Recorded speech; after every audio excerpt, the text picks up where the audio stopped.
Chapter 1977. His head partially turned into a dragon. Then he opened his mouth and began to suck. All the treasures were sucked into his mouth. His magic was to shrink, and not only himself, but other objects could also be shrunk. In fact, shrinking objects was much easier than shrinking oneself. Shang and quickly swept away all the treasures and collections here. All the treasures were hidden in one of his dragon teeth. Only then did Shang walk out of the treasure room with satisfaction. Chui Xin was already impatient. When Shang came out, Chui Xin didn't give him a good look. "We can go now," Shang said with satisfaction. "When will you give it to me?" Chui Xin didn't want to act with Shang. He was too unsafe, and with his greedy personality, he would expose them sooner or later. So, Chui Xin couldn't wait to escape from Shang An's side. He was a time bomb, and they didn't even know when he would blow them to pieces. "I want you to take me to Treasure Island," Shang said. "Impossible. I will only tell you the location of Treasure Island, then you give me the caltrop cone, and we won't owe each other anything." "How do I know if the location you said is true or false?" "I don't believe you." Just as Chui Xin didn't trust and hate Shang didn't trust Chui Xin either. "I don't have to lie to you. Maybe you don't even know the location of Treasure Island, and you're lying to me." Shang An's suspicions weren't superfluous. With Chui Xin's nature, she was likely to make up the location of Treasure Island for him. This was all possible. Chui Xin was annoyed. "Anyway, I won't go to Treasure Island again." "Why?" "Anyway, can't you just take me to Treasure Island and then come out? There is a big snake on Treasure Island, and my world compass was taken from it. If I return to Treasure Island, it will never let me leave so easily. Can't you beat that big snake?" "If I say that big snake is Jormungandr, would you believe it?" Chui Xin's expression was extremely solemn. "You must be joking. That's just a legend." Shang An's expression also changed slightly. "To humans, we are also legends." Chui Xin looked at Saint, and An said, "But I really saw it. The head of that giant snake came out of the dark clouds. Its head was even bigger than my body. If it wasn't Jormungandr, I can't think of anyone else with such a huge body." In Norse mythology, Jormungandr, a monster that perished together with Thor, the god of thunder, one of the three gods of destruction born to the evil god Loki and the female giant Angrboda. The evil god Loki and the female giant Angrboda had 3 children together. The eldest was the demon wolf Fenrir, the youngest was the goddess of death, Hel, and the second was Jormungandr. Jormungandr and Thor could be said to be fated enemies. They had fought many times in their lives, and in the end, both of them perished together. Jormungandr's head and tail could circle the world, so it was also called the world snake, and it also symbolized eternity. Also, I saw an upside-down palace in the sky. I suspect that the palace is the Odin race's palace, Asgard. I still don't believe it. It's just a legend. Even the dragons couldn't confirm if the Odin race really existed or if it was just a legend. I don't care if you believe it or not. Anyway, I won't go back to Treasure Island and face that terrifying snake. You have the world compass. You can escape at any time.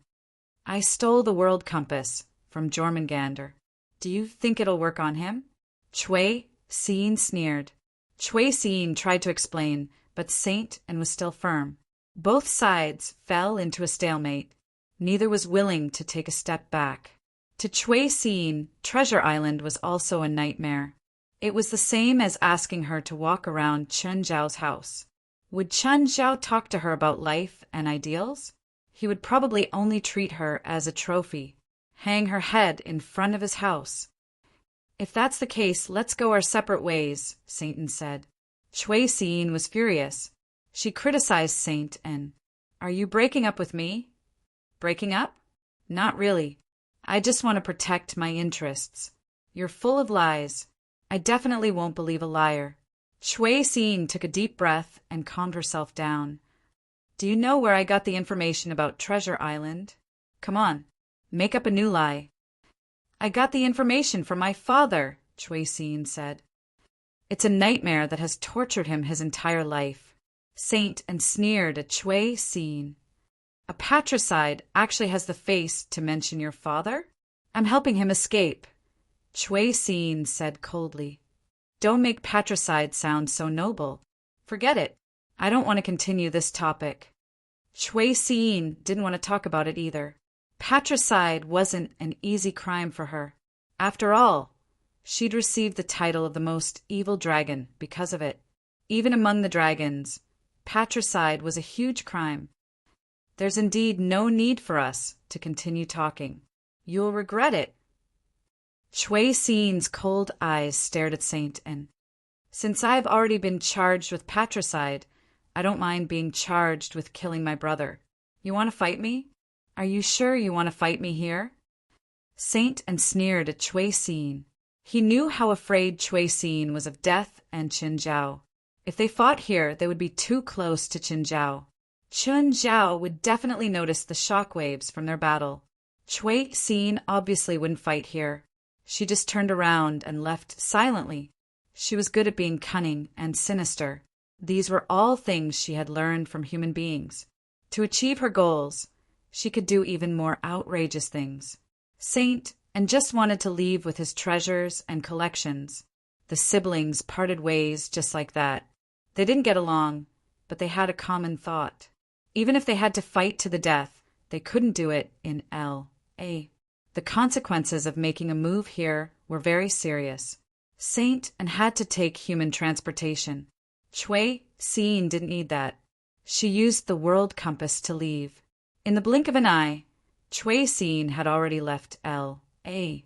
She appeared in an unfamiliar area. Chui Xin looked around, trying to figure out where she was. Strange.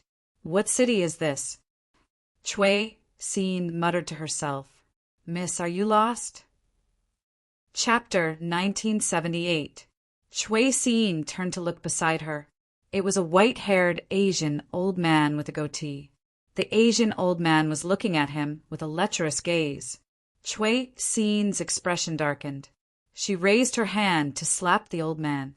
Of course, if this slap landed on her face, it wouldn't just be one slap. Jun Shan Daoist technique, borrowing the power of heaven and earth, freeze. Zhang Tianyi grinned. Little girl, did you want to kill me just now? Chui Xin's raised arm suddenly felt like it was filled with cement. She couldn't move at all. This made her realize that the old man in front of her wasn't as simple as he seemed. Chui Xin immediately turned to leave, but she soon realized that her feet also felt like they were filled with lead. After trying a few times, Chui Xin realized that she couldn't remove the freeze curse at all. She didn't expect to be so unlucky. She used a random teleportation and actually teleported to the side of an expert. Little girl, do you know that this is China? If you use magic casually here, you'll be spanked. Slap. You dare hit me? Chui Xin glared at Zhang Tianyi angrily. I'm hitting you. So what if you're a dragon? Zhang Tianyi hit her again. Looking at his face, he seemed to be enjoying it. You know I'm a dragon? With my fiery eyes, no matter what kind of monster you are, I can see you. Zhang Tianyi's eyes stared at Chui Xin's chest. Let go of me, or I'll show my true form. Chui Xin didn't expect to be so unlucky. She'd long heard that China was the most active place in the supernatural world. In the past, she thought it was nothing special. Now, she truly believed that she could meet such a hidden expert on the streets. If she knew that the person in front of her was the world's #1 in the supernatural world, how would she feel? True form? Why don't you show me? Zhang Tianyi sneered at Chui Xin. If you want to be steamed, just show your true form. Ask your Dragon King if he dares to show his true form in China. How dare a little loach like you act so presumptuously in front of me? Although they were in the downtown area, Zhang Tianyi was confident that he could kill Chui Xin before she went berserk, especially when Chui Xin was still under his spell. You dare kill me? My clan will definitely not let you off. Chui Xin threatened. Zhang Tianyi jumped up and slapped the back of Chui Xin's head. Aren't you going to let me go? Come on, won't you let me go? Come on. Zhang Tianyi was completely unconvinced by Chui Xin's threats. I'm over 100 years old. What haven't I seen? That's enough. I'm a member of the dragon race, after all. Are you a space dragon? No. After the death of the last space dragon, there hasn't been a space dragon in the dragon clan for more than 1,000 years. If you are a space dragon, then the dragon clan would have already made a big fuss about it. But how can you suddenly appear here? Could it be some kind of magical treasure? Zhang Tianyi looked at Chui, seeing up and down. Spatial magic? Or some kind of magic treasure or divine artifact? Chui Xin's heart tightened. Zhang Tianyi immediately smiled. It seems to be a spatial treasure. Zhang Tianyi snapped his fingers, and Chui Xin immediately felt the spell on her body being released. Come back to the mountain with me. Chui Xin was still standing in the same place, staring at Zhang Tianyi warily. Zhang Tianyi turned his head and looked at Chui Xin, who was standing still. You want to snatch my divine artifact? Zhang Tianyi laughed. I'm not interested in spatial divine artifacts. Why? Chui Xin didn't believe that there would be someone who wouldn't be tempted in the face of a divine artifact. Although I haven't used a spatial-type divine artifact before, I have some understanding of it. The better the effect of a spatial divine artifact, the greater the side effects. This is the existence of karma. A spatial divine artifact can't be used to escape, because you can escape from your enemies, but you can't escape karma. You must have used a spatial divine artifact to escape recently, which is why you were teleported to me. What kind of logic is that? There are roughly 3 types of spatial divine artifacts. The first type is the small jump type, which is suitable for combat to improve one's mobility. The advantage is that it can cast spells quickly, but the disadvantage is that it consumes a lot of magic power. The second type is directional teleportation, which has no side effects. However, the disadvantage of this type of spatial divine artifact is that it takes a long time to prepare, and the one-time consumption of magic power can almost drain you dry. This type of spatial divine artifact is basically used as a means of transportation and is almost useless in battle. The third type is the spatial divine artifact that you are using now, which teleports randomly. The operating mechanism of your spatial divine artifact is very complicated. It doesn't consume magic power, but it will involve you in karma. There is a high chance that you will be teleported to someone who will have karma with you, perhaps your family or friends, or perhaps your enemies. How do you know that my spatial divine artifact teleports randomly? When you appeared on the street, you obviously didn't know where you were and had been standing on the street observing. Zhang Tianyi said, and with your level you can't teleport without consumption, so it can only be the third type of random teleportation. And it can be said that you appeared in front of me, which can be said to be inevitable. I've used it a few times, and nothing like this has happened before. Why is that? When you draw a line on a piece of white paper with your eyes covered, nothing will happen during the process.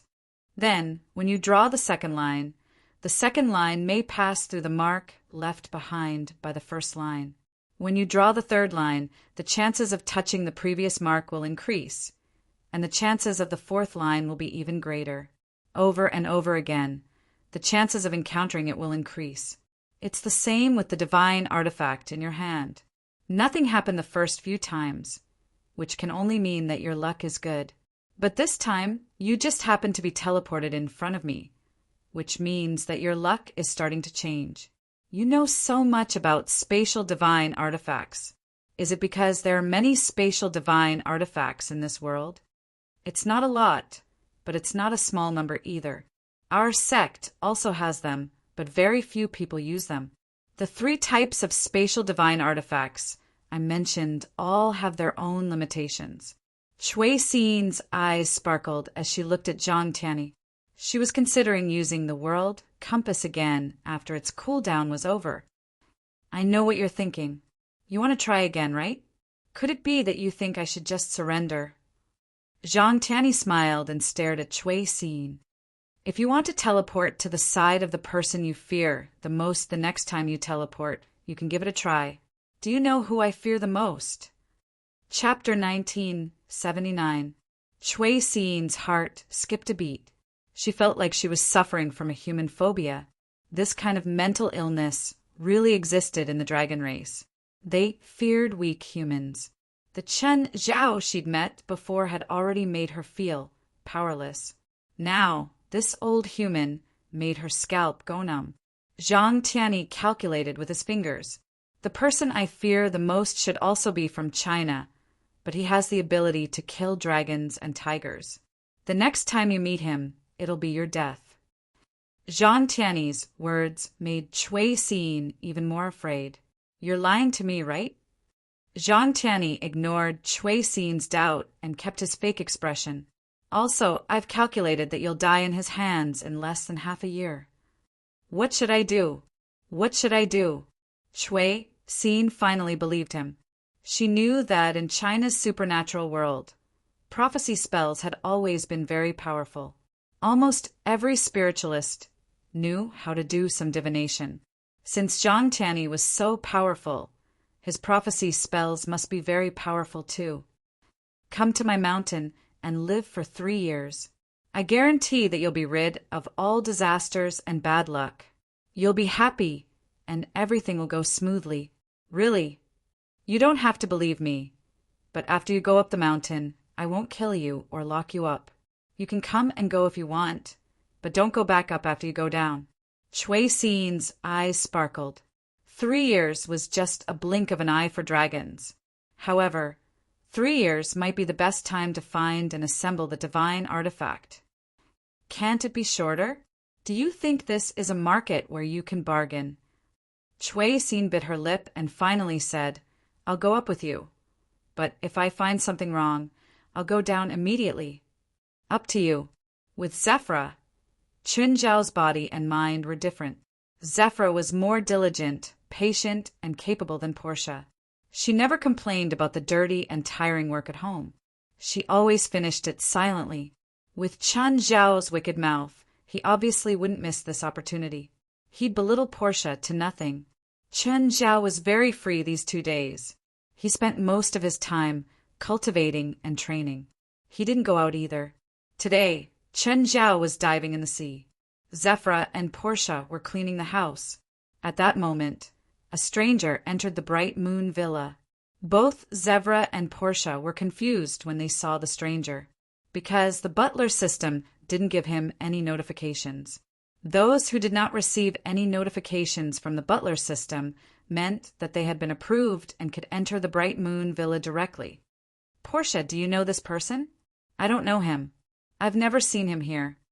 Oh, then let's inform the boss. He should be here for the boss. Zephyra looked at the stranger who had already walked through the door. Zephyra, on the other hand, went to the front alley to greet them. But when Zephyra saw this person, she felt that there was something different about him. This was clearly the first time they had met, but she felt that this person was exuding a kind of affinity. This stranger was obviously a fatty, and he wasn't cute nor was he handsome. However, he felt that this person should be a good person. Could it be that she had fallen in love with this person? No. This is the influence of magic. Zephyr woke up instantly. Are you using magic on me? Huh. Lila Gavich turned to look at Zevla. Are you a psychic too? Who are you? I'm here for Mr. Chin, Lila Gavich said. Also, I didn't use any magic on you. What you felt was my natural affinity. Zephyr looked at Lila Gavich in confusion. She had never interacted with elves before. She didn't even know about their existence. She had to admit that in her past life as a dragon slayer, her knowledge had always been very narrow. She knew of the existence of the dragon clan, but she did not know of the existence of the elf clan. Of course, with Lila Gavich's burly appearance, it was difficult for normal people to associate him with elves. Is Mr. Chin home? He is, but he's swimming in the sea. My other colleague has already informed Mr. Chin. Also, my colleague is a normal person. Okay, I understand. Lila Gavich nodded. Are you Mr. Chen's subordinate? More accurately, his personal assistant, Zephyr said. Zephyr was curious about Lila Gavich's identity. However, since Lila Gavich was Chun Zhao's guest as his subordinate, she wouldn't rashly ask about his identity. When Lila Gavich entered the living room, Chun Zhao was already back. Lila, why are you here? Mr. Chin, I want to ask for your help. What help? Chun Zhao looked at Lila Gavich. The two of them were allies purely based on benefits. However, Chun Zhao was quite grateful to Lila. After all, Chun Zhao had learned the power of Jin from Lila. He had helped Chun Zhao a lot. So, if it wasn't too troublesome, Chun Zhao was willing to help. Portia, let's go out, Zephyr said. Zephyr was too good at reading people's expressions. She knew that Lila Gavich was hesitating because of her and Portia's presence. After Zephyr and Portia left, Lila Gavich finally spoke. I'm going to become an elven emissary, Lila Gage said. I remember that you just became a great elf not long ago, right? You're going to level up again so soon? It's different. Great elf is a level of power among the elves, while elf envoy is a special status. As long as certain conditions are met, any elf can become an elf envoy. Oh, like elf king and elf elder. It's a status and not a symbol of power, right? That's true, but there's a difference. The elven king needs the blood of the elven royal family in order to become the elven king. The royal family's bloodline has already disappeared from our race for 1,000 years. Not anyone can become the elven king, but the elven envoys don't have the bloodline restriction. Okay, I don't understand. How can I help you? Help you suppress the nature elves? No, to become an elf envoy, I won't be facing those nature elves. Instead, I'll be facing a test from all living things. In your Chinese language, it's God's test. I have to go through it. Chun Zhao's eyes widened. Are you sure you're not joking with me? Do I look like I'm joking with you? Like being struck by lightning? No, the elf envoy's test isn't limited to lightning. Anyway, it's very troublesome. Anything is possible. If you're here these 2 days, I can help, but I definitely won't have time next week. Chapter 1980. It won't be that fast. There should be around a month. You can't confirm the exact time? To become an elf envoy, you first have to pay respects to the ancestors and receive their recognition. Then you have to receive the blessings of fairies and at least 90% of your tribe's recognition. The ancestors represent the dead, the fairies represent nature, and the tribe represents the living. Only with these three's recognition will you have the right to become an elf envoy. Then you have to sacrifice dragon blood to the world tree and make your achievements known to millions of people. Speaking of this, Lila Gavich pulled up his sleeve. A dark red brand appeared on it. This brand will become fainter every day. When it finally disappears, it will be the day I face the test of all things in the world. It's estimated to be around 30 days. I can understand the first 3, but do you have dragon blood? Amanda Didier is a dragon, so of course his blood is dragon blood. What about the world tree? Does the world tree really exist in this world? In the legends of the elves are the fruits of the world tree. After falling to the ground, they turned into elves, so we are the children of the world tree. In the hearts of every elf, the world tree really exists. You said that the world tree exists, but where is it? I don't know. Every elf is looking for the world tree. They've been looking since ancient times. What about your achievements? Have you done anything great? I got someone to use my name as the main character and wrote a legendary adventure biography. Through distribution, I've sent out tens of millions of copies. Currently, this book has been at the top of the bestseller list for 3 weeks. Hearing Lila Gavich's words, Qin Zhao almost vomited blood. You can do that? Isn't your ceremony a bit too careless? This ceremony is an ancient ceremony. At that time, only real legendary heroes were qualified to compile their experiences and great deeds into a book and spread it for people to revere and worship. However, in this era, as long as you have money, these problems are no longer a problem. The restrictions of the past have also lost their meaning. Qin Zhao grinned. Is it really okay to blaspheme your ancestors' ceremony like this? Do you think the ancestors of our elves were very strict? Lila Gavik rolled his eyes.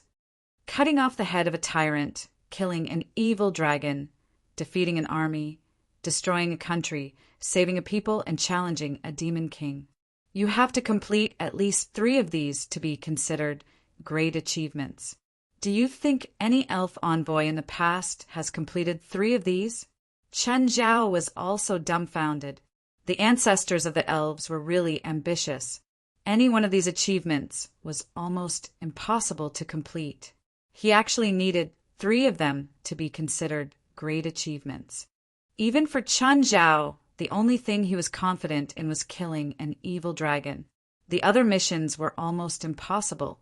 Actually, in the past, those elven envoys had to fabricate their great achievements to gain the recognition of the World Tree. But in this era, everything has become more convenient. Indeed, according to Lila Gevich, in the past, when communication was not developed, it took years or even decades for a person's biography to circulate. According to Lila Gavik, it would take years or even decades for a person's biography to spread in the past. As long as they were willing to spend money, the entire world would know their name in half a month. Anyway, Chen Zhao just felt that this ceremony was too perfunctory. What's the point of being an elf envoy? It's just a title, Lila Gavik said. Chen Zhao pursed his lips. He clearly didn't believe Lila Gavik. The complicated ceremony that he'd gone through so much trouble definitely wasn't just for a title. But since he didn't say anything, Chen Zhao didn't ask. Okay, I'll take it, Chen Zhao said. Let me know when you feel like you're about to go through the tribulation. Lila Gavik nodded. Oh, the last Pacific storm of the year will come 4 days after Christmas. What do you mean? Chen Zhao looked at Lila Gavik in confusion. Mr. Qin, you've been asking about Treasure Island, right? Yes. Chen Zhao knew that he'd asked Lila Gavik before. At the same time, he'd asked him to help him gather all information about Treasure Island. I got a diary left behind by an adventurer from hundreds of years ago. He wrote a poem in the diary. I'm waiting for the storm. I'm a petrel chasing the storm. I'll go wherever the wind goes. That place will be the dreamland of all explorers and pirates. I'll enjoy endless glory and wealth, Lila Gavik said. After this adventurer left this diary, he went to look for the legendary Treasure Island. Storm Petrel? Skull Hanks once said that there was a witch in his team. When the storm came, the witch turned into a petrel and guided them to follow the storm. They found the 7 mysterious islands, and from there they found their final destination, Treasure Island. Chen Zhao wasn't thinking about the treasures on Treasure Island. It was still unknown whether there were treasures or how many there were. What Chen Zhao really cared about was another question. Who had sent Skull Hanks to Chen Zhao? The letter had come from the explorer Fanity. However, in Chen Zhao's impression, Fanity shouldn't have much to do with supernatural events. Therefore, Chen Zhao really suspected that Fanity had sent him Skull Hanks. Or rather, someone had sent him a skull under Fanity's name. Chen Zhao couldn't contact Fanity either. He was very doubtful that she was still alive. The first time, Fanity had sent him a metal object. She was referring to the golden curse of Kamasa Island. The second time, she'd sent him Skull Hanks. She'd never sent him anything good.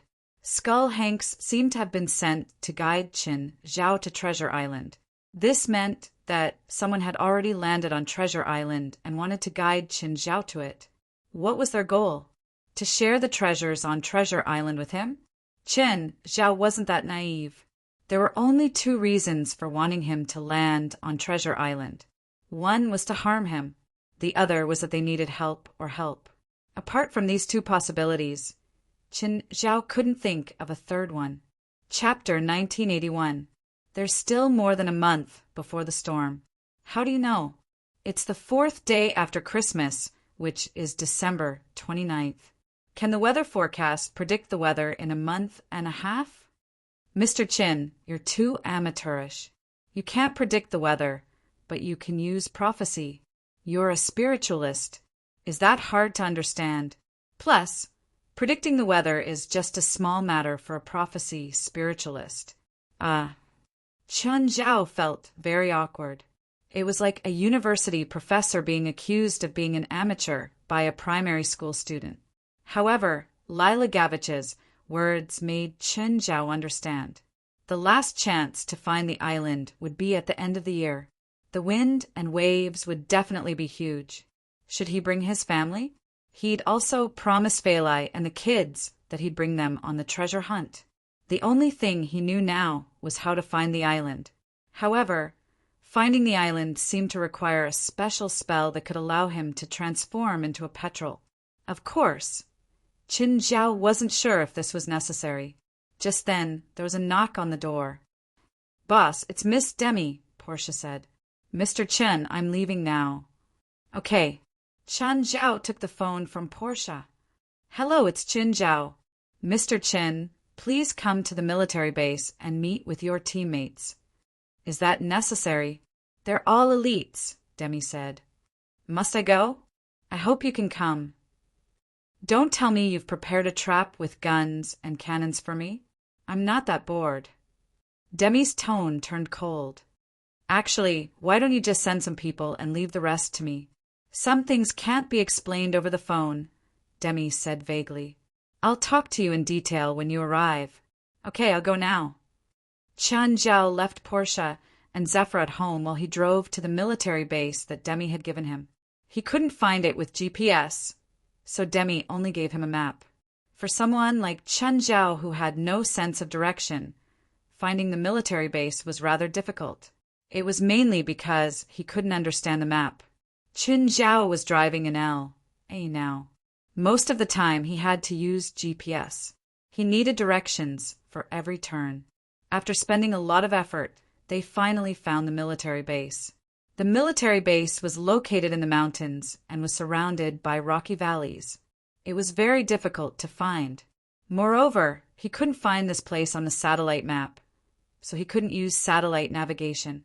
Demi was the supreme commander of this military base. When Chen Zhao's car reached the entrance of the military base, he was stopped by the sentries. The sentry pointed at the cordon and warning sign at the door and said, "No entry." "I'm looking for someone, Miss Demi." The sentry glanced at Chen Zhao. "Wait." As he spoke, the sentry returned to the sentry post and picked up the phone to dial the internal line. After confirming that Qin Zhao was indeed invited by Demi, she pulled up the railing. Qin Zhao's sports car attracted a lot of attention. Qin Zhao parked the car at the entrance of the headquarters. A few soldiers surrounded him. "Hey, lend me your car." Qin Zhao turned around and gave him the middle finger. "No." The soldiers cursed, but they couldn't do anything to Qin Zhao. After all, they were soldiers, not bandits. While Chen Zhao entered the building, they could only jump into the car to have fun. Chen Zhao knew what was going on behind him, but as long as they didn't destroy his car, he didn't ask. After finding Demi's office, Qin Zhao pushed the door open. Demi was handling some documents. She was about to explode because Chen Zhao didn't knock. Seeing that it was Chen Zhao, she suppressed her anger. "Mr. Qin, you're here. Have a seat. Would you like something to drink?" "No," Qin Zhao said. "Let's get straight to the point." Demi was very careful. She glanced outside and then locked the door from the inside. After returning to her seat, Demi finally said, "First, there's the issue of money. A qualified military operation can't be carried out by just one person. No matter how powerful you are, no matter how high your reward is, it doesn't mean anything. Only appropriate losses and sacrifices can reflect your value, the difficulty of this military operation, and the sense of accomplishment after the final completion. Do you understand what I mean?" You don't look like a soldier. You look more like a politician. You speak of the soldiers' deaths so naturally. In the past, just like I thought, I naively believed that only the smallest number of casualties and losses could be considered a successful military operation. However, the facts proved me wrong. The soldiers who carried out the military operation did not receive any merit, and I did not receive any commendations either. This was because the higher-ups believed that our operations were all easy missions. Demi continued, and this operation, including your pay, will cost more than $30 million. What standard do you think the higher-ups will use to measure the value of this operation? Is it the enemy's strength? No. They'll judge based on the number of casualties. Chen Zhao didn't agree with Demi's thinking, but he wouldn't argue. They weren't his subordinates anyway. Why should he care about their lives? But according to your military compensation, the total compensation for a soldier's death will add up to a few $100,000, right? Plus, the military's investment in a soldier is at least a few $100,000. So, a soldier's death is about $1 million. The compensation for a soldier's death was divided into several steps. One part was covered by the insurance company, and the other was covered by the military. There were one-time compensation and continuous compensation for the spouse and children until the children grew up or the spouse remarried. Yes, the economic loss of a soldier is about $2 million, and the loss of an elite Special Forces soldier is $2 million. So, I've arranged a team of around 15 people for you. How many do you need to die? Qin Zhao asked. Around 10 people, plus the consumption of some weapons and ammunition. The economic loss should be around $30 million. I won't kill them, Qin Zhao said. I don't need you to kill them. I can't guarantee that many of them will die. To be honest, Qin Zhao couldn't understand the higher-ups thinking. An operation actually had to use the number of soldiers sacrificed as the standard of difficulty. Was this really the most advanced army in the world? It was practically black culture. I have another request, Demi said. What? Chapter 1982. The leader must die. You have your bottom line, and I have mine. Don't use your bottom line to challenge mine. All Chen Zhao could do was not come into contact with the soldiers, just like when they were on the Lake Pontchartrain Bridge.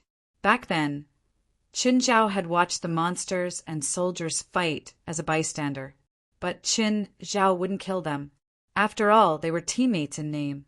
Under any circumstances, attacking teammates was considered betrayal.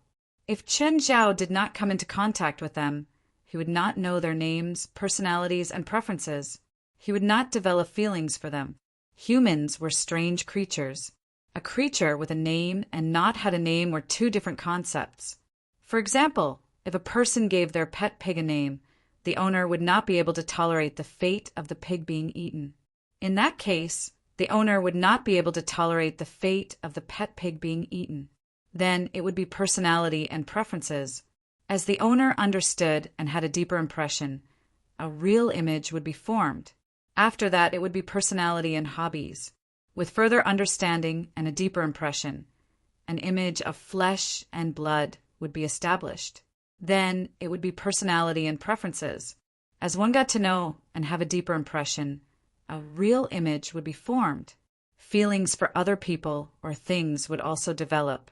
If Chen Zhao had feelings for them, even just a little, he wouldn't be able to watch them die.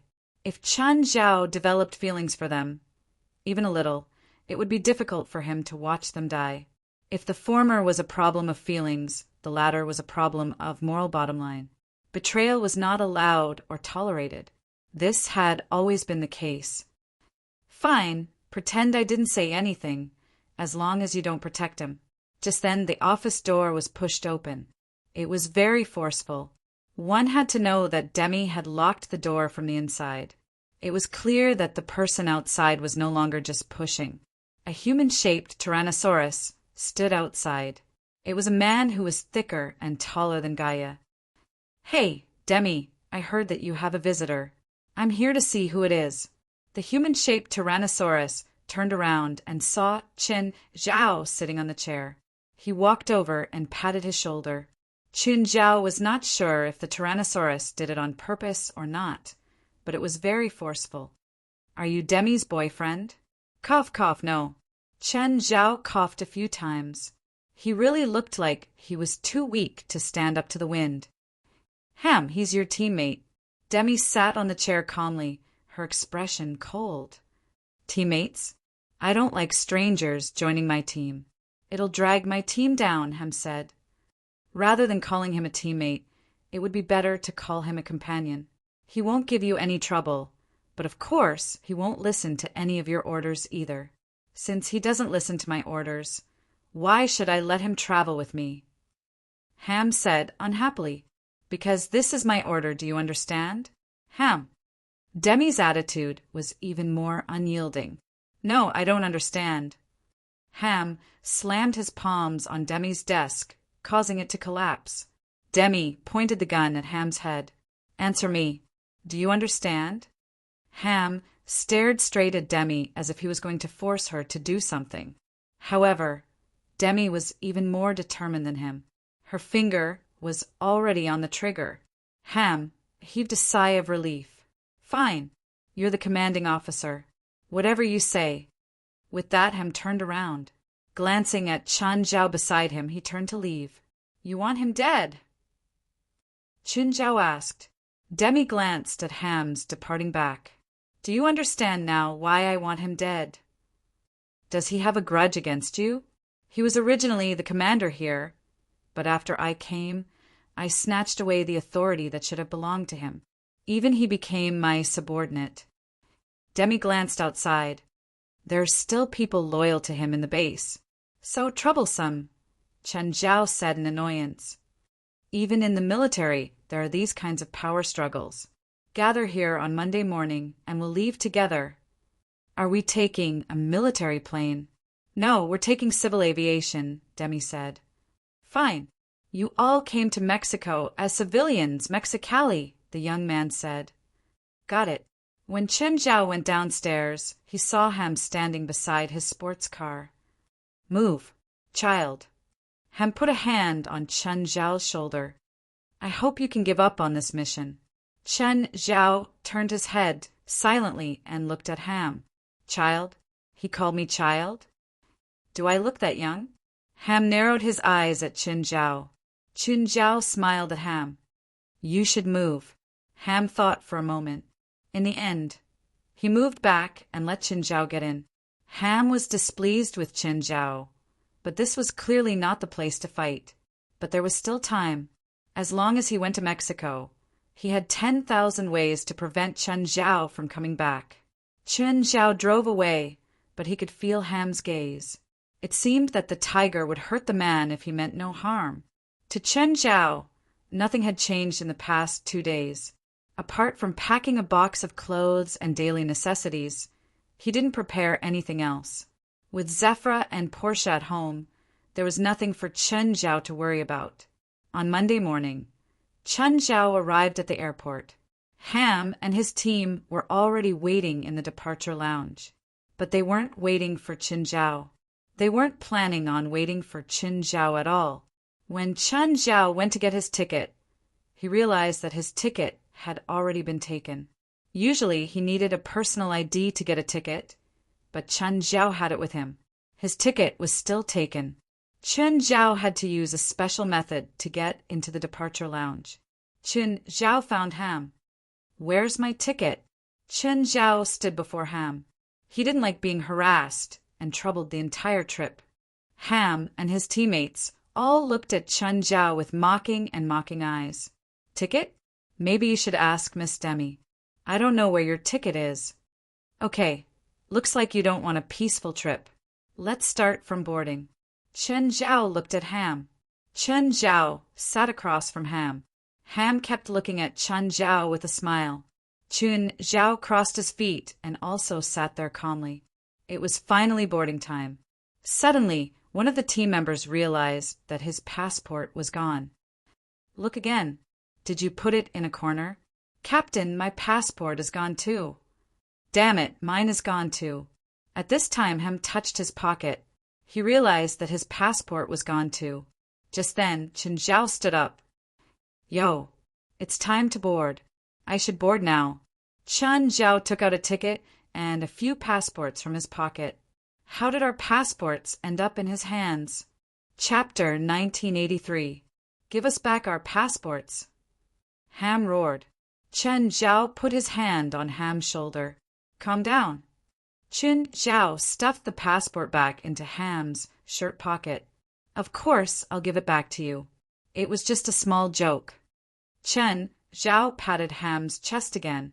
But I hope that in the next few days, there will be fewer jokes like this. Do you understand? This was originally a small trick to humiliate and tease Chen Zhao. But now, they were being humiliated by Chen Zhao. This was clearly not the place to do it, unless they wanted to be stopped or blacklisted by civil aviation. After boarding the plane, Chen Zhao glanced at his ticket. Hello, Mississippi, how can I help you? The flight attendant approached Chen Zhao with a smile. I'm not feeling well. I need to upgrade. Chen Zhao took out a black card, but he definitely couldn't swipe it on the plane, so he added $2,000 in cash. It was normal to operate in the plane's upgrade cabin, even without a black card. As long as there were empty seats and cash, and the purser handled it, one could upgrade. Of course, there was another possibility. It was because his body needed a better environment. At this time, the flight attendants would upgrade the passenger's cabin for free for the sake of the passenger's health and safety. Chen Zhao took out the black card mainly to increase the weight. Sometimes there weren't enough empty seats and several people requested at the same time. That was when the black card would be effective. In fact, there would usually be passengers requesting upgrade on long-distance flights. This was because the cost of requesting to upgrade after takeoff was different from purchasing a first-class ticket.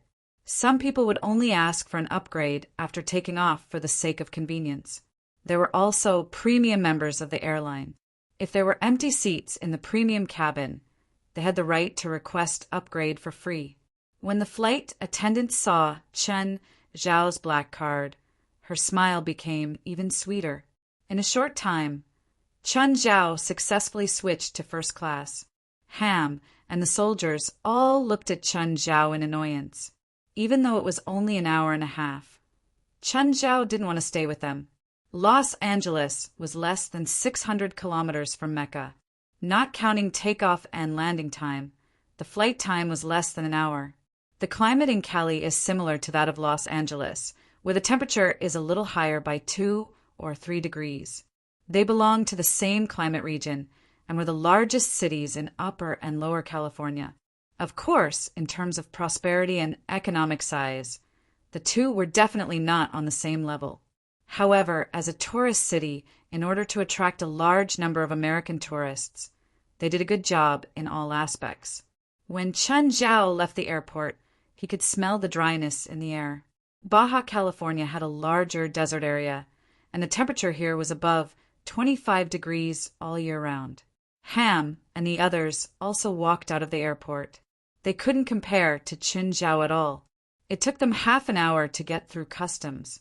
The black card in Chen Zhao's hand was like a pass. So slow. Chen Zhao pursed his lips. Are all American soldiers so inefficient? Everyone, including Ham, was enraged, and their eyes were almost spitting fire.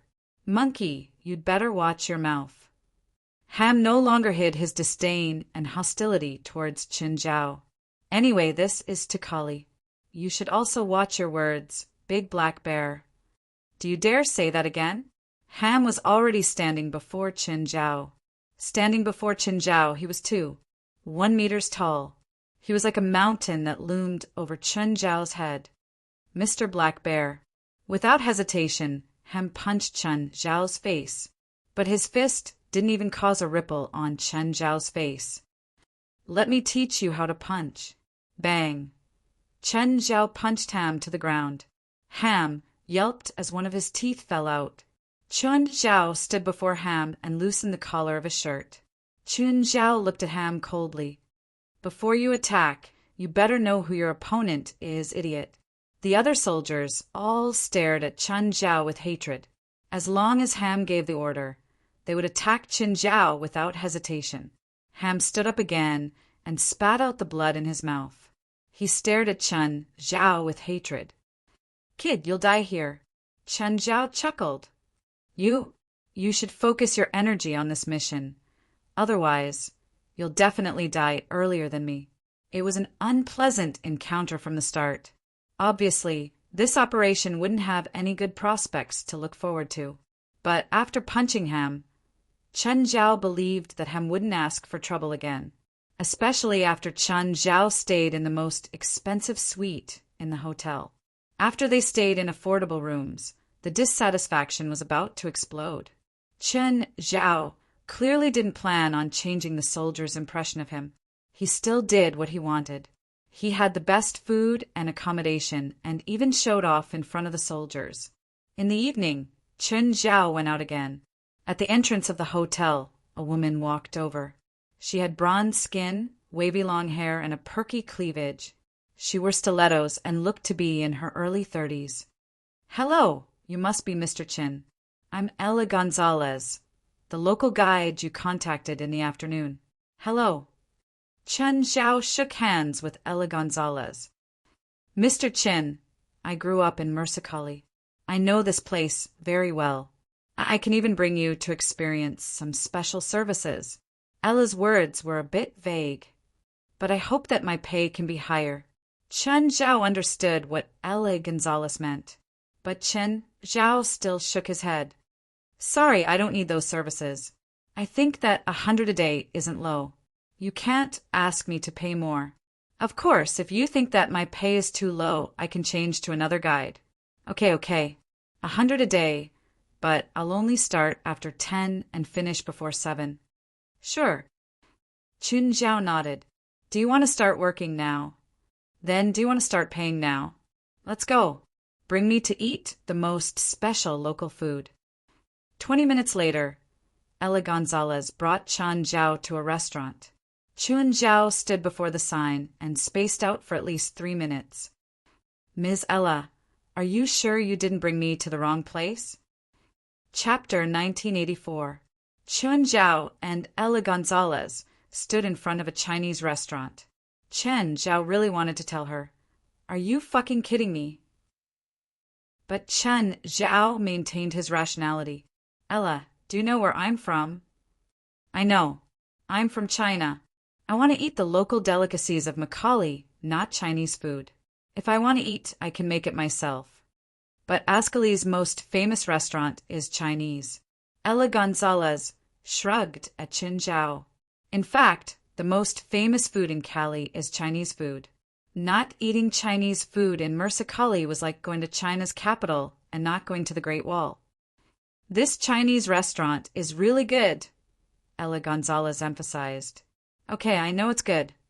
Chen Zhao scratched his head. "Okay, let's go in and try." The waiters in the restaurant were both Chinese and natives. Seeing Chen Zhao and Ella Gonzalez walk in, a Chinese waitress immediately came over. "Sir, miss, hello. What would you like?" "Give me one of your signature dishes," Chen Zhao said in Chinese. The Chinese waitress looked at Chen Zhao and also asked in Chinese, "Are you from China for vacation?" "Sort of," Chen Zhao replied. Chen Zhao could also tell that the waitress wasn't Chinese. She was Chinese herself. There were some differences between Chinese and Chinese. Foreigners might not be able to tell, but Chinese could definitely. The waitress could also tell that Chen Zhao was speaking Chinese, so she spoke to him in Chinese. "Hello, I'm Zhang Yi." "Hello, Chen Zhao. I won't disturb you anymore. I'll go help you with the order." Zhang Yi stopped there. A while later, Zhang Yi brought a plate of white chicken to the table. "Are you free? Let's sit down and talk." Chen Zhao hadn't talked to people in a long time. Zhang Tianyi didn't count. Chen Zhao had never talked to that old bastard seriously. He only felt like talking to a normal person like Zhang Yi. "Sorry, I still have work. Also, I won't disturb you and this beautiful lady." "Okay." Chen Zhao didn't want to force her. For a moment, Chen Zhao really wanted to slam a few $1,000s on the table and tell Zhang, I'll buy you for 30 minutes. Mr. Chin, what do you think of the smell here? Ella looked at him expectantly. The taste here couldn't be said to be bad, but it was still different from the taste in China. After all, after Chinese cuisine was exported to other parts of the world, it would be localized to a certain extent. Even in Cali, there was no exception. Not bad, Qin Zhao replied. You should eat some too. To be honest, the taste here was much worse than Qin Zhao's own. If he wanted to eat Chinese food, he would rather eat at home. After leaving the restaurant, Zhang Yi chased after him to the entrance. Mr. Qin, this is the china knot from our restaurant. Oh, thanks. Chen Zhao took the china knot. Are you studying here? Yes. Zhang Yi nodded. I'm leaving. Bye, Chen Zhao said. Goodbye. Chen Zhao and Ella Gonzalez left. Ella Gonzalez was also planning to get off work. Mr. Chen, I'll come to your hotel at 9:30 tomorrow morning. Okay, be careful. When Chen Zhao returned to the hotel, he realized that the door to his suite had been opened. The lock was a fingerprint lock. Judging from the lock, it wasn't opened by force. Hotels nowadays all had alarm systems. If a room was forcefully opened, the alarm would be triggered. Chen Zhao entered the room and checked his luggage. His suitcase was also opened. His clothes and daily necessities were scattered everywhere. Almost everything was destroyed. His tablet was lost. Chen Zhao picked up the internal phone and called the hotel customer service. A while later, the customer service manager came. Seeing Chen Zhao's messy suitcase, his heart skipped a beat. Chen Zhao was a black card customer. When he checked into the hotel, he'd already been marked. Now that Chen Zhao's luggage had been robbed, it was a disaster for the hotel. I need to check the surveillance footage, Chen Zhao said calmly. From 5 in the afternoon until I return to the hotel. Of course, no problem. Mr. Chen, do you need to call the police? The manager asked carefully. Not now. The manager brought Chen Zhao to the surveillance room. He said to the guard on duty, get the surveillance footage from the 20th floor immediately, starting from 5 in the afternoon. Seeing the manager's tone and expression, the guard on duty vaguely realized that something had happened. He hurriedly pulled up the footage, but after a while he suddenly turned his head with a pale face and looked at Chen Zhao and the manager. Manager, the footage isn't recorded. What? It's not recorded? How do you work? Normally, banks or financial institutions kept their surveillance footage for at least 3 months. Hotels kept it for at least a week. But Chen Zhao couldn't find the footage from a few hours ago. Chen Zhao clearly couldn't accept this explanation. Why isn't it recorded? I don't know. I didn't do it before, the guard said frantically. The security guard on duty said in a panic, it should be working normally all the time. Why isn't there any recording? Strange, it clearly shows that it is continuously recording. Chen Zhao looked at the footage. After a few minutes, he said, these cameras are connected to an external line, so it's a continuous image. The guard on duty didn't have any skills. Apart from pressing a few buttons, he didn't know anything else, so it could be ruled out that he was the culprit. However, the guard was still panicking. How can this be? How can this be? Chen Zhao turned and walked out of the surveillance room. Such professional skills weren't something a thief could do. Chen Zhao had a rough idea of who did it. He'd found the stolen goods. These people probably thought that Chen Zhao couldn't find any evidence, which was why they were so unrestrained. Chen Zhao knocked on Ham's door. When Ham saw Chen Zhao, his lips curled into a smile. Mr. Chen, did you just come back? Is Kelly fun? Give me back my stuff, and I'll pretend this never happened. A playful expression appeared on Ham's face. Mr. Chin, what are you talking about? I don't know what you mean. Just answer me. Are you going to give it back or not? Chen Zhao still looked at Ham calmly. I don't know what you mean. If there's nothing else, please leave. I'm tired. Goodbye. Chapter 1985. You better sleep with your gun. After all, I don't have a good temper. Are you threatening me? Ham sneered at Chen Zhao. Yes, I'm threatening you.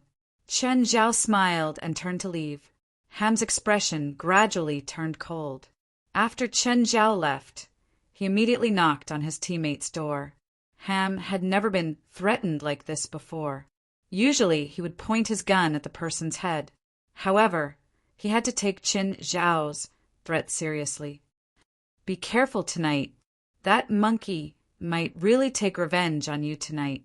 Captain, don't worry. If he really dares to come, I'll kill him right away. Ham nodded and left the room. The moment he closed the door, he suddenly heard a noise in the room.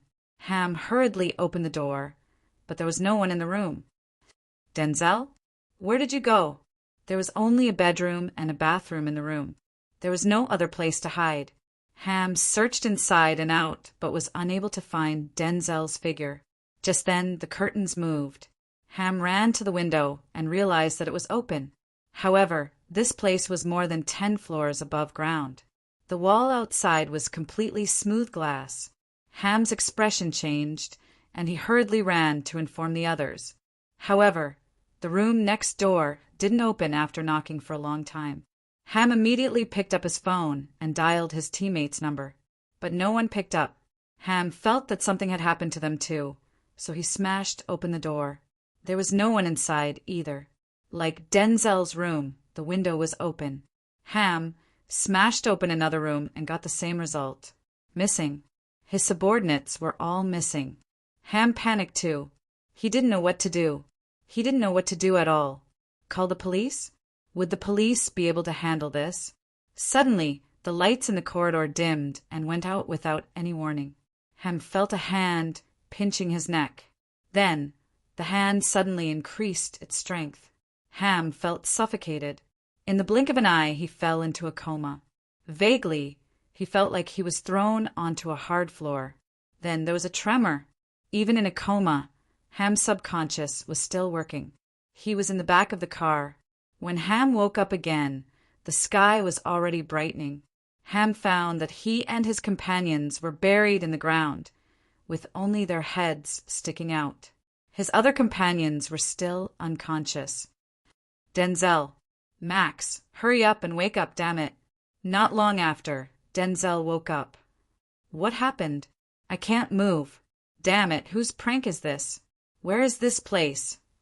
The third person also woke up. After the sun rose completely, everyone woke up. At this time, they also knew where they were. This was a desert, and they were buried in the soil. It's that monkey's doing. I want to kill him.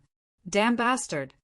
Everyone was cursing loudly, but Chen Zhao wasn't here at all. When the sun began to rise, the temperature also began to rise.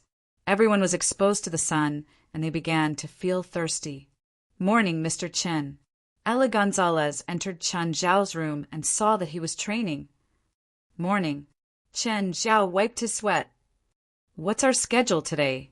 Let's go to the Mercicali Zoo first, then the Mexican-American War Museum. In the afternoon, we can go to the Sicker Casino.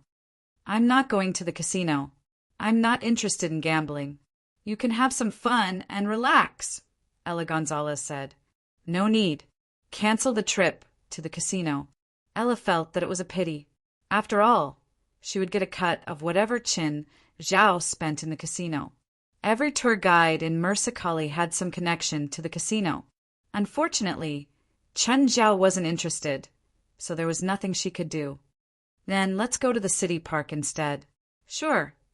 Chen Zhao and Ella's first stop was the zoo. Mercicali Zoo wasn't a famous zoo, but there were many species. That's the crocodile pond. A tourist fell in before, and then the rescuers found an arm. Chen Zhao leaned against the railing and looked at the crocodile pond.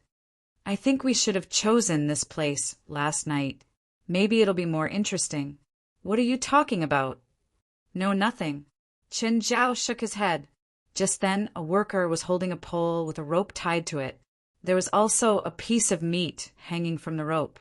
It was attracting the crocodiles to jump out of the water causing the surrounding tourists to exclaim, "Mr. Chin, do you want to enter the airtight cabin and have close contact with the crocodiles?" "Sure." Chun Zhao nodded, seeing Ella Gonzalez's proud expression. Chen Zhao asked, "Do you get a cut from this project too?" "I just earned some hard-earned money." Chun Zhao and Ella Gonzalez both entered the sealed cabin. The airtight cabin slowly sank into the water. By then, the surrounding crocodiles had already surrounded them. They even used their huge bodies to hit the cabin. Some even used their bloody mouths to bite into the cabin. Ella Gonzalez wanted to see Chen Zhao's dazed expression, but when she turned to look at him, she realized that his hands were still in his pockets. "Aren't you scared?" This airtight cabin is made of super fiberglass. 1 square meter can withstand 500 MPa of water pressure. Most of the floor-to-ceiling windows in my house are made of this glass. I know how tough it is. The crocodiles can't destroy it. Chun Zhao wasn't a material expert, but Felwood Cisco often mentioned this glass material to him, so he had a deep impression. Of course, this glass was also very expensive.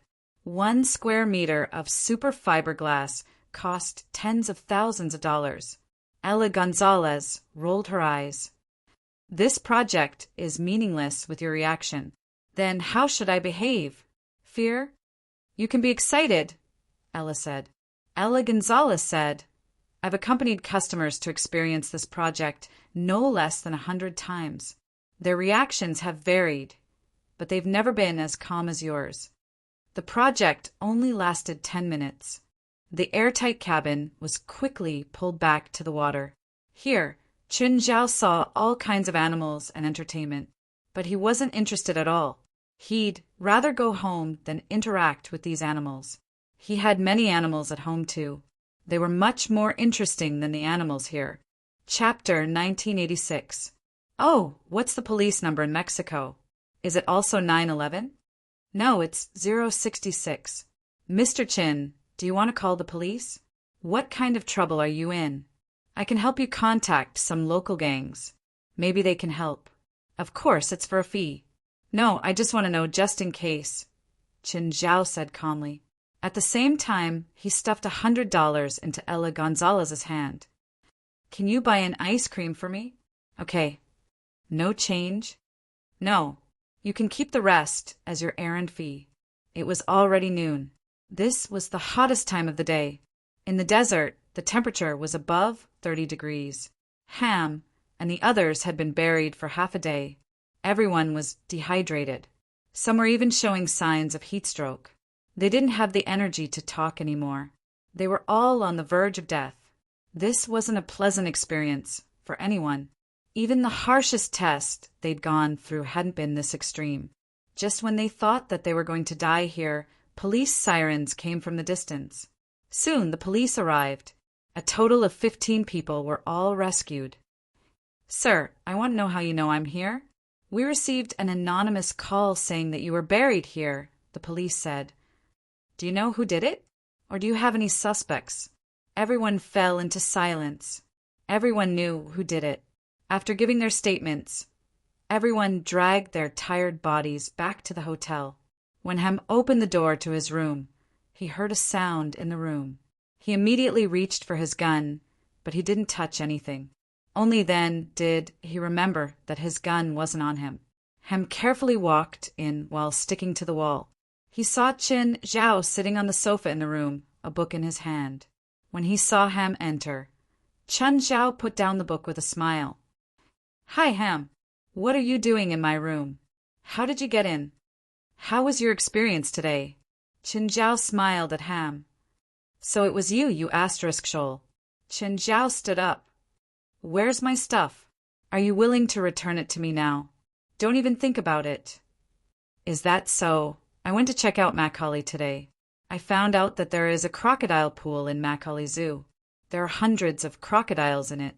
Put my things back before I have dinner." Chen Zhao walked to Ham's side. After all, crocodile might not give you time to consider. At this moment, Ham felt unprecedentedly humiliated. When Chen Zhao was having dinner, Ham came to the hotel restaurant. "Mr. Chen, I think we should talk." Chen Zhao put down his cutlery and looked at Ham and his two subordinates. "All right, go ahead. I'm listening." "We shouldn't have been enemies," said Ham. "You started it from the beginning." Chen Zhao leaned against a chair and crossed his arms. His attitude was very cold. "I understand. I made the wrong choice. But at least things haven't reached the worst, right?" Chen Zhao maintained the same posture and didn't say anything. Ham tilted his head slightly. His subordinates brought over the lost item. In addition to the tablet, he also took a few more valuable items. For example, the perfume that Chen Zhao usually used for men.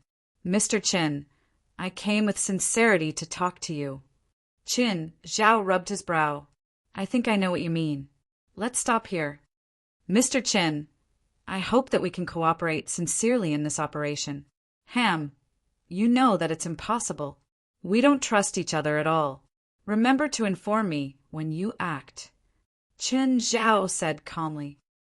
"Are you still going to sit here? You can't afford the restaurant's expenses." Taking a deep breath, Ham turned around and left with his men. "Captain, are we just going to give in like this?" Daniel asked in a low voice. His tone was filled with resentment. Anyone else wouldn't feel happy after being buried in the desert for half a day. "There's still a chance," Ham growled. "When we act, we'll all be equipped with our own weapons. Then we'll give him a small surprise." They didn't have enough weapons right now. They needed to contact an arms dealer. All the conversations that they thought were private fell into Chen Zhao's ears. Chen Zhao realized that people who liked to fight for power always liked to test the boundaries of danger. Compared to them, Chen Zhao liked the supernatural organization and Westmore. He would never do anything to test the waters. West was smarter than all of them, because West knew that he only needed to test them once. And that was when Chen Zhao left. Of course, Chen Zhao wouldn't do anything, even if Ham and the others were crazy for death. After returning to his room, Chen Zhao called his family. Then it was Exanli. Then it was West in the African plains. "West, who are you talking to?" Someone patted West's shoulder. West turned around and glanced at the tall black man beside him. "My boss. I thought you're the boss." "I'm just in charge of leading the team. I can't subdue these monsters. Introduce me when I have the chance." "You won't like seeing him." West chuckled. There was something else in his gaze when he looked at the black man. "Huh." The black man smiled brightly. Terry Boyd, a member that the manager had sent to their team. He was outstanding and an almost all-round sorcerer. He had almost no weaknesses in long-range magic and melee attacks. He wasn't weaker than any member of the organization. In fact, he wasn't even that strong. In every battle, he hadn't displayed his true abilities. To be honest, West was indeed shocked by Terry's abilities in the first few battles. But gradually, West realized some problems. Terry was indeed terrifyingly powerful, but his identity wasn't simple either. Terry Boyd. His surname was the same as the Nature Guardian's.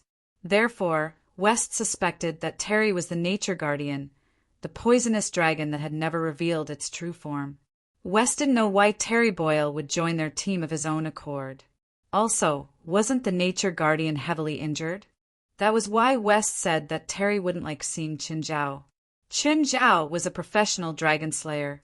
There was probably no one more professional than him in the world. Chapter 1987. Why wouldn't I like meeting your boss? Because he's hot-tempered. I'm good at making friends, Terry Boyle said. Trust me, he's definitely not on your list of friends. Is it really okay to slander your boss behind his back? West stood up with a smile. To be honest, other than Gaia and his little dragon, he's killed all the dragons he's seen. Terry's expression froze. When did you find out? You don't seem to be planning to hide it, West said. Or rather, you don't plan to hide it from us. That's why I'm being honest with you. To be honest, if a dragon wanted to hide his identity, he could do it better. All right, what do you want to talk about? The manager said that you're so heavily injured that you're almost peeing blood, but you don't look like you're in danger at all. West looked Terry up and down. Do you know how long I've been a guardian? No. 100 years? 1,000 years? 500 years. If it's 1,000 years, I can retire, Terry said. Terry Boyle said, but even if it's only 500 years, I'm already sick of it. I have to face those twisted and unnatural creatures every day, but I can't start a war. I'm the nature guardian. The only thing I can do is maintain the status quo. What a bastard rule. West was a good listener. At least when Terry complained, he didn't seem annoyed at all. Then Blood Mary came to me and provided me with a good plan. Of course, her fee isn't cheap. So, the so-called injury is actually a trap between you and the 23rd Blood Mary. You can't start a war, but those unnatural creatures can. You want them to start a war? Yes, and they even attracted a powerful spiritualist team like you. What about the benefits the manager promised? Is it real or fake? Of course it's real. Malone's promise is my promise. Terry Boyd smiled at West. So, what's your choice now that you know the truth? For us, the truth is not important. The reason why I'm talking to you openly is not only to satisfy my curiosity, but also to ensure that we are not pawns in some conspiracy. To be precise, you are indeed pawns. At least our roles aren't that hard to accept. If you can let your boss who can slay dragons participate in this war, I will pay you handsomely. Our boss is a collector. Fire dragon, black dragon, silver dragon, metal dragon. He seems to be missing a dragon ball from a poison dragon. Can you provide it? All right, forget about him.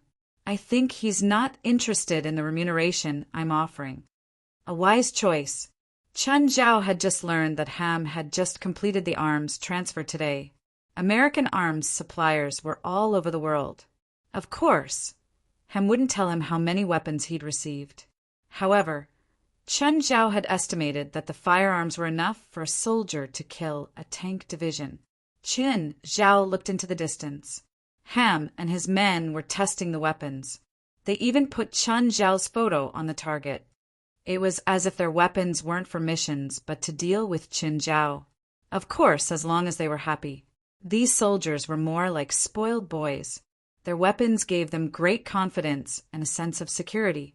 Just then, Chun Zhao's phone rang. Mr. Chin, don't you have plans to go out today? Ella asked. Sorry, no, but I'll still pay you, Chun Zhao said. Okay then. Ella Gonzalez was happy to relax. She could get money and not have to work. I think there are gunshots over there. I'm watching a movie. Okay, have a good day. Bye. Seeing that Ham and the others were almost done with their weapons testing, Chun Zhao turned to leave. They'd been wasting time in Cali these days, but they weren't idling. Instead, they were waiting for information. Right now, they could only lock onto the location of Sarah's lab within 500 square kilometers. What did this mean? It was about the size of a medium-sized city that could accommodate 3 million people. Finding a laboratory in such a large area, especially one that was hidden underground, was no different from finding a needle in a haystack. Even Chun Zhao couldn't find it unless he was willing to spend a lot of time. But Chun Zhao definitely wouldn't go looking for trouble.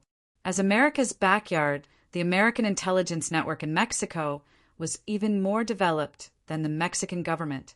They'd find clues sooner or later anyway. Chun Zhao didn't need to be snubbed. Chun Zhao was driving. Cali's scenery, urban planning, and layout were quite nice. When he passed by Mexicali University, he happened to see a familiar figure walking out of the school. Zhang, he had just finished class and was walking out with her textbooks. Chun Zhao parked the car by the roadside. Zhang, he also saw him. You're Mr. Chun, right? Hello, Ms. Zhang. Where are you going? I'll drive you. Thanks, but it's okay. I still need to work. Zhang, he was clearly wary of Chun Zhao. It's not close to the restaurant you work at. I'm not going to the restaurant. I have 3 jobs. I need to rush to a supermarket this afternoon. Come on, Chun Zhao said, smiling. I won't eat you. Zhang Yi hesitated for a while, but finally got into Qin Zhao's car. Mr. Qin, aren't you traveling with a group? No, I'm traveling on my own. In Zhang Yi's eyes, those who could travel on their own were all rich. Mexico's consumption level wasn't high, but traveling abroad with a group would cost at least 10 or 20,000 RMB. If he was traveling on his own, however, it would be expensive. Who was that lady that day? I hired a local guide. What do you do, Mr. Chen? When I come back, maybe I can work at your company. I'm running a small business. I probably can't afford a top student like you. I'm studying in Mexico, but I'm not a top student. I'm just trying to get some experience. I'm just opening a small workshop and producing beer with a brand name. If you really come to my place, I probably won't know what to do, unless you're willing to work as a technician on the production line. From the way you talk, you don't seem like a nouveau riche who produces fake products. I studied medicine, but I couldn't stay a doctor anymore, so I became a small boss. Chapter 1988. Is this the supermarket where you work? Yes. Zhang Yi got out of the car and stood before the window. Can I have your number? Maybe we can eat together next time. It might not be convenient. Qin Zhao shrugged helplessly. If we meet again, I'll call you. Zhang Yi had thought that Chen Zhao wanted to pursue her. She also felt that Chen Zhao was interesting, knowledgeable, and had some money. She should be a good stock, so she wanted to develop a relationship with Chen Zhao. But Chen Zhao didn't have that thought at all. In fact, Chen Zhao just wanted to chat with a Chinese person. That was all. Goodbye. Zhang Yi suddenly jumped in front of the car. I don't really like you, but I still want to know why you rejected me. First of all, I have a family and a lot of kids. Also, I just wanted to chat with you. I haven't talked to Chinese people in a long time, so I don't plan on developing a relationship. Zhang Yi was speechless at Chen Zhao's answer, but she still moved to the front of the car. I hope we'll never meet again. Okay, it's really goodbye this time. Chen Zhao saw Zhang Yi give him the middle finger from behind, but Chen Zhao still generously waved his hand outside the car window. Zhang Yi felt very depressed. She was also listless when she went to work. Just then, a woman wearing sky-high heels walked behind Zhang Yi and put her hands on her shoulders. She looked very intimate. Baby, what's wrong? Just now, I asked a man for his number, but he rejected me, Zhang Yi said, depressed. Oh, he's either gay or impotent. He asked to chat with me twice. I thought he liked me, so I asked for his number. In the end, he said, he just wanted to chat with someone. It's so humiliating. Did you frighten him away somewhere? Did he know your identity and think he's not good enough for you? Sis, did you watch too many TV shows? They don't act like this anymore. But there's something similar. Your father asked you to go back and inherit the family business. Are you sure he asked me to go back and inherit the family business instead of squandering the family business? Anyway, that's your family's business and has nothing to do with me. If you're willing to continue playing the role of a poor noble girl, I'll cooperate with your performance. Zhang Yi pursed her lips. She really did have plans to develop a relationship. At the very least, Qin Zhao was pretty good in all aspects. At the very least, he was a divination that they could get along well with. For a girl from a rich family like her, even if she grew up watching those melodramatic dramas, she would never be able to resist. When it came to choosing a lover, she would also prioritize a man with a similar background, a man with similar topics and horizons. In this world, there were stories of princesses falling in love with poor boys, but the possibility of that was even lower than winning the lottery. After all, there would be 1 or 2 winners of the lottery every episode. However, there might not even be one in the real world in a melodramatic drama about a princess falling in love with a poor boy. Putting aside the plot of a television series, there might not even be one in the real world in 10 years. Chen Zhao probably didn't even know that the girl he'd randomly picked up to earn money to support her studies was actually from a rich family. Of course, even if he knew, he wouldn't care. When Chen Zhao talked to someone, he wouldn't ask about their background first. After returning to the hotel, Ham came to find him. Mr. Chin, we've already locked onto the exact location of Sarah's lab and the entrance. We're planning to move tonight. Do you have anything you need to prepare? I don't need to prepare anything. Chen Zhao rubbed his nose. But have you gotten your weapons and equipment? It's not what I expected, but it's more or less ready. Both sides were lying through their teeth. It seemed like they'd really reconciled. Chen Zhao felt that even if he had to work with Demi next time, he definitely wouldn't work with others. It was a really uncomfortable feeling. Every word was filled with lies and hypocrisy. Mr. Chin, what weapons do you need? If we have extra, we can help you prepare them. I don't really need anything. Oh, do you have a Desert Eagle?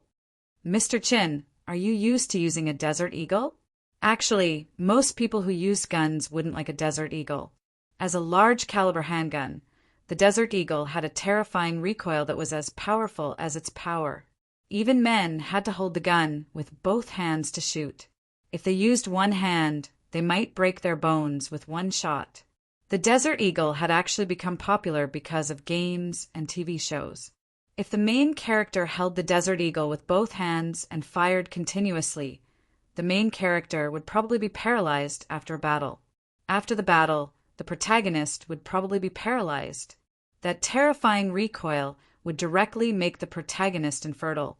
In the military of every country, no country used the Desert Eagle as a regular weapon. No, I'm just keeping it as a collection. Okay, I'll prepare a Desert Eagle for you tonight. Ham looked sincere, but he was actually very disdainful of Chen Zhao's choice. True professionals almost never used the Desert Eagle as equipment. As for what Ham was thinking, Chen Zhao didn't care at all. Then I'll have to trouble you, Ham, Chen Zhao said intimately. However, Ham wouldn't fall for it.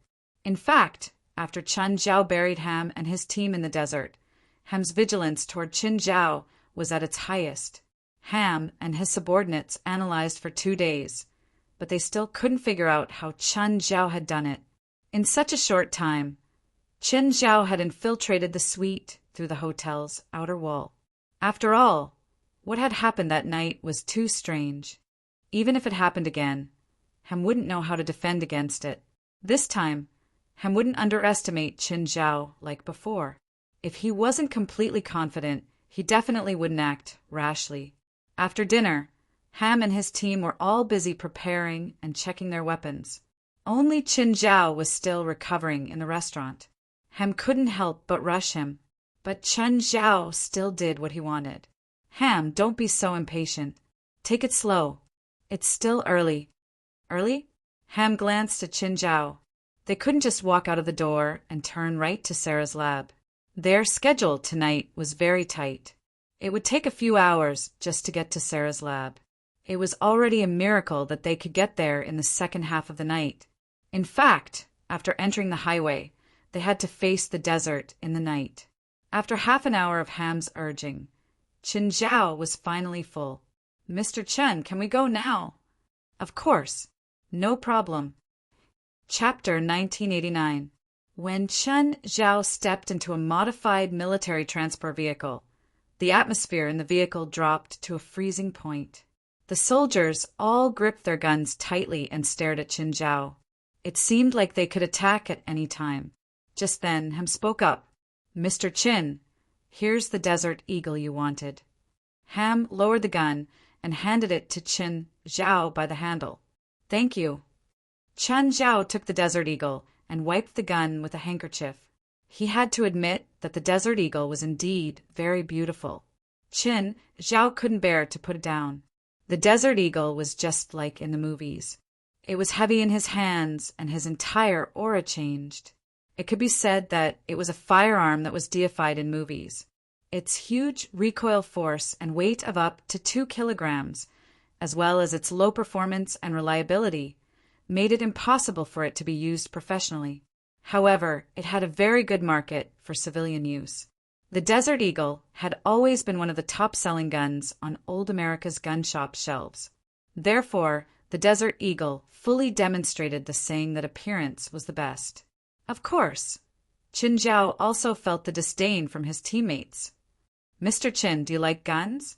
Qin Zhao's few records of killing enemies with guns had all been by pointing the muzzle at the enemy's head. How could Qin Zhao like guns? He was just a fan and worshipped this legendary weapon.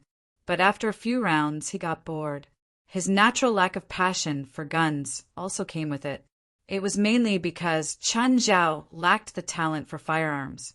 Qin Zhao had shot at the enemies with firearms several times, but the kills turned into threats. The enemies thought that Qin Zhao didn't kill them on purpose. After leaving the city, the transport vehicle entered the desert. At first, the transport vehicle could still move. Apart from being a bit bumpy, there were no other flaws. But in less than 10 minutes, the vehicle stopped moving. After everyone got off, they realized that it was a crack in the terrain. The vehicle couldn't drive over, so they could only get off and walk. It took them quite some time to go around the crack. Actually, both Upper and Lower California weren't desertified. It was mainly because of the rainfall that dried up the land. The geology was mainly rock, black soil, and less. It wasn't like the Sahara Desert, which was completely desertified. It was cold in the desert at night. Because everyone needed to fight, they couldn't wear too thick clothes. When the cold wind blew, they all shivered. Don't think that these elites who trained in water and fire are not afraid of the cold. In fact, this was the most painful moment for them. This was because they would sweat a lot when they moved forward while carrying a heavy load, and sweat would take away heat at a faster rate, thus consuming even more physical strength. If it was a sub-zero temperature environment, it would not consume so much energy. This was because the low temperature caused the sweat glands in the human body to contract, and the low temperature made it even drier. Therefore, the difference in temperature was not that great. It was just like what the Chinese often said about the fighting nation, running around naked in an environment that was more than minus 10 degrees Celsius. In fact, in southern China, when the temperature was 5 or 6 degrees above zero, the humidity would increase by 10%, and the temperature difference would decrease by 10 degrees. Therefore, the temperature of minus 10 degrees Celsius in the fighting nation was actually similar to the temperature of a few degrees Celsius in the south of Huaxia. Of course, this was also the time to show off their stamina. After replenishing some nutritional water, they resumed their journey. Ham had been observing Qin Zhao in secret. When everyone else rested, Qin Zhao rested too. While everyone was replenishing their stamina, he was also replenishing his stamina. But without a doubt, Qin Zhao was carrying almost zero weight. It was a completely different experience from them. All of them were heavily armed. The guns and ammunition on them added up to more than 40 kilograms. Therefore, if a battle happened, Qin Zhao would definitely have an advantage in terms of stamina. Of course, Qin Zhao had almost no equipment, so his firepower was definitely not as good as the fully armed soldiers. Ham evaluated in his heart. To be honest, they had known each other for a few days. However, he had never seen Qin Zhao fight seriously. The incident at the airport could only be considered a small conflict. It was far from fighting, but Ham knew that Qin Zhao was an expert, hired by Demi at a high price. Ham did not have access to the base's budget, so he did not know how high Qin Zhao's price was. But Demi would definitely not hire a beggar to make up the numbers. Moreover, Qin Zhao had already silently tied up the entire team and buried them alive in the desert that night, proving his strength. He also believed that Qin Zhao did not carry weapons not because he was careless or arrogant. He was probably the type that was better at close-range combat. Demi had also said that Qin Zhao was an expert in this area.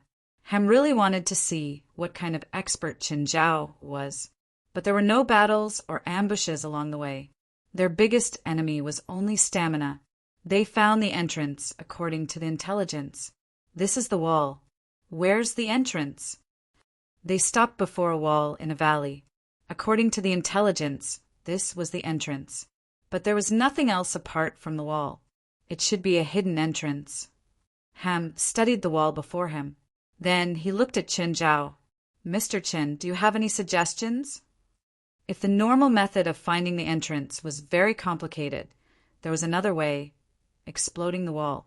The rock wall was about 10 meters long, and they had enough explosives. They could use them to determine the location of the entrance. But this way they would also be exposed. It would be impossible to launch a surprise attack. They would have to face the enemy's all-out counterattack. Qin Zhao glanced at the wall. "The entrance is around there." Everyone looked at Qin Zhao. "How do you know?" Ham asked.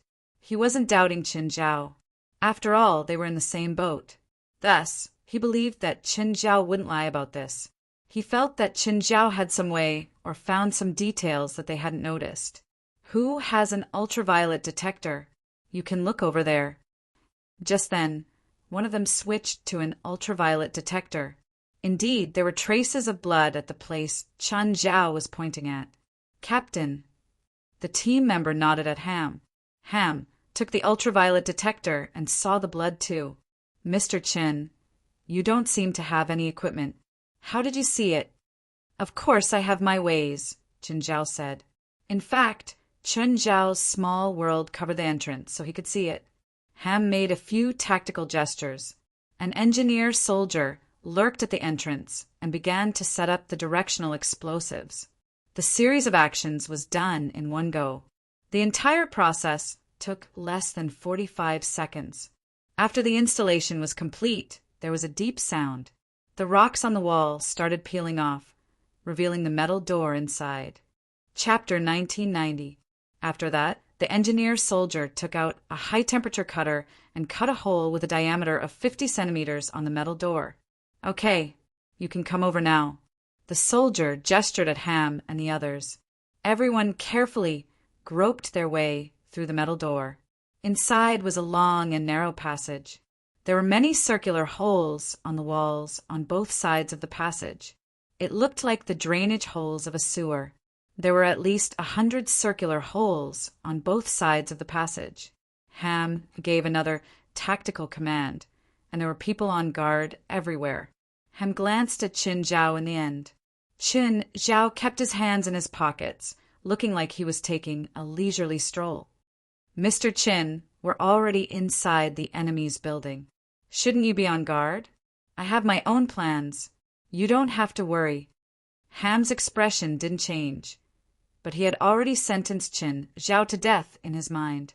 Suddenly, a crashing sound came from the circular tunnel. The circular tunnel was like a microphone. It could gather sound. Therefore, everyone heard it very clearly. Ham shone a searchlight into the tunnel. It seemed to be a black wave, but when he looked closer, the wave seemed to be solid. Squeak, squeak, squeak. The closer they got, the more obvious the sound became. That black wave wasn't liquid at all. It was simply countless rats. "Let's go, let's go." Ham's face turned pale with fright as he quickly ordered. At the same time, he threw a grenade into the tunnel. Everyone ran forward desperately. There was a loud sound behind them, and an explosion shot out from the tunnel. There were also some roasted rats, but one grenade clearly couldn't kill all the rats. Soon, the rats in the tunnel surged out like a tide. "Denzel, switch to a flamethrower." "You take the rear," Ham ordered. Without any hesitation, Denzel switched his weapon as he ran. In 10 seconds, he finished switching. Then he stopped and turned. Whoosh! The flamethrower was very effective against rats. It was like one man holding the pass against 10,000 enemies. Even if the rats charged through the flames, they would turn into fire rats. After a few more steps, there was no sound. Denzel fired the flamethrower and retreated. The rats weren't stupid. At least, they were much smarter than regular rats. They no longer charged blindly into the sea of fire. Instead, they circled around the flames and broke through from the walls or ceilings where the temperature was lower. It did not take long for Denzel to become too busy. Rats were trying to break out of the encirclement from the left, right, and the ceiling. The rats pounced on Denzel's body. In the beginning, there were only 1 or 2 rats. They did not even tear through Denzel's combat uniform, yet they were filled with a wild aura. When Denzel swatted the rats off his body, more of them would jump on him. Damn bastard! Denzel had been pinching the mouse. He noticed that there was a spore on the mouse's body, but the old man didn't have time to think. His neck was bitten. Denzel was in so much pain that he almost dropped the flamethrower. By then, half of Denzel's body had been covered by the rats. The rats were biting and tearing at Denzel furiously. Denzel took 2 steps forward. However, his body felt so heavy that he could not even stand steadily. At this time, even more rats were pouncing on him. Rumble. With a loud bang, the huge impact and the leaking fuel ignited the tunnel. The rats' path forward was completely blocked. Ham's face was green. They had just started, and he had already lost a subordinate. A few rats passed through the flames and continued charging at the group. Qin Zhao picked up a rat. Although it had been caught, it was still as ferocious as before. Qin Zhao observed the rat. It was larger than a regular rat, and there was a spore in its abdomen. Qin Zhao was familiar with these spores. Is this what we're dealing with? Ham stomped on a rat, disgust written all over his face. This is just the appetizer, Qin Zhao said calmly. At the same time, he removed the spores on the rat. He picked up the spores with his fingertip. These spores will parasitize most creatures, including humans. I hope you won't be parasitized by them. They will directly invade the host's brain and turn your body into a monster. The spores wriggled on Qin Zhao's fingertip. Thin tentacles grew out of the spores, as if they wanted to drill into Qin Zhao's skin and root in. Everyone felt their scalps go numb. If you encounter a large parasitic host, if you can't completely destroy the body of the parasitic host, you can directly attack the spores. Destroying the spores is equivalent to directly killing them. Of course, some monsters have more than 1 parasitic spores on their bodies, maybe more, and the spores will hide in some hidden places. Ham stared at Qin Zhao. Mr. Qin, you look very familiar. Of course, I've encountered this before. Are there any techniques to deal with these monsters? There are no other techniques. The only thing you can rely on is powerful firepower. Qin Zhao shrugged. Also, if you encounter some dust-filled areas, don't go in. These spores can only survive in a type of dust with paralyzing toxins before they have a host. We encountered them. Mr. Qin, do you want to separate from us? Ham stared at Qin Zhao. Qin Zhao glanced at Ham and then at the soldiers behind him. From the moment we entered here, at least one of you has pointed a gun at me whether we walk or run. So I think it's better for us to split up. Otherwise, we might have to fight before the mission is completed. Am I right, Mr. Major? Ham's eyes sparkled. Qin Zhao seemed to be very experienced in dealing with the monsters here. The current situation was unclear, so Qin Zhao following the team was undoubtedly the best choice. However, they were like fire and water and knew each other very well. Ham already regretted his rash decision earlier. Now, the two sides were like fire and water. Qin Zhao's words made their relationship even clearer. There was no need to hide anymore. Just then, a soldier suddenly raised his light machine gun and pointed at Qin Zhao. If you want to leave, leave your life behind. The soldier clearly hated Qin Zhao to the max. Ham raised an eyebrow. He didn't think that his subordinate would attack without his orders. Attacking now was undoubtedly the most unwise choice, but he couldn't stop his subordinate from taking revenge. Suddenly, Qin Zhao flicked his finger. The spores on his finger shot into the soldier's mouth. Cough, cough. The soldier clutched his neck and coughed violently. The spores are very fast. He'll mutate soon. Good luck. Qin Zhao turned around and left calmly. Mike, how are you? Ham hurriedly helped Mike up. I feel terrible. There's something in my stomach. Mike tore at his clothes. Chapter 1991. Suddenly, Ham took a few steps back, and so did his teammates. Mike's face was covered in black veins, and his body gave off a strong, rotten smell. Mike vomited heavily. His body was going through a drastic change. My hand, it's so painful. This feeling is too wonderful. Everyone watched as Mike, who'd been kneeling on the ground, stood up again. Mike, who'd been 8 meters tall before, had now grown to 2 meters. Moreover, it continued to grow taller until it was nearly 3 meters tall, and its body had also expanded by several times. Mike suddenly smashed his hand at Ham. Ham caught it and took a step back. However, Mike's fist was already in Ham's hand. Ham raised the gun in his right hand and pointed it at Mike's head. "I'm sorry, Mike. It's okay, bang." Mike's head was smashed, but his body didn't fall. He still stood there. The next moment, the headless body punched Ham's chest, and he was sent flying. However, the moment Ham was sent flying, he fired again. Bang, bang, bang. The tumor in the headless body's chest was shot, and it fell backward. Ham exhaled and stood up again. "Captain, are you okay?" "I'm fine." Ham patted his chest. "He's so strong." "Captain, you're more like a monster." Ham looked into the depths of the tunnel.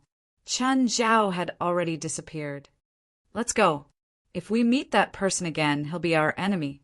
Ham finally made up his mind. No matter how they tried to fix their relationship now, they couldn't turn enemies into friends anymore.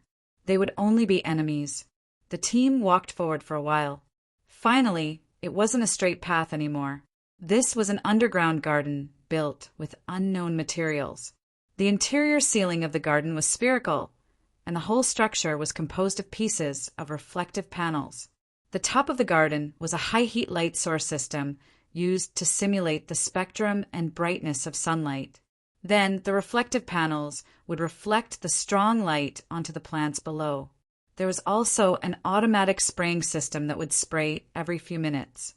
There were many purple flowers in the garden. They were tender and beautiful. Most of them had fists and bloomed brilliantly. No one could recognize the species of the flowers. Everyone carefully walked along the path of the garden, even though this place was filled with vitality and lush greenery. But no one dared to be careless. They clearly understood that the more beautiful they were, the more dangerous they were. "Captain, look over there."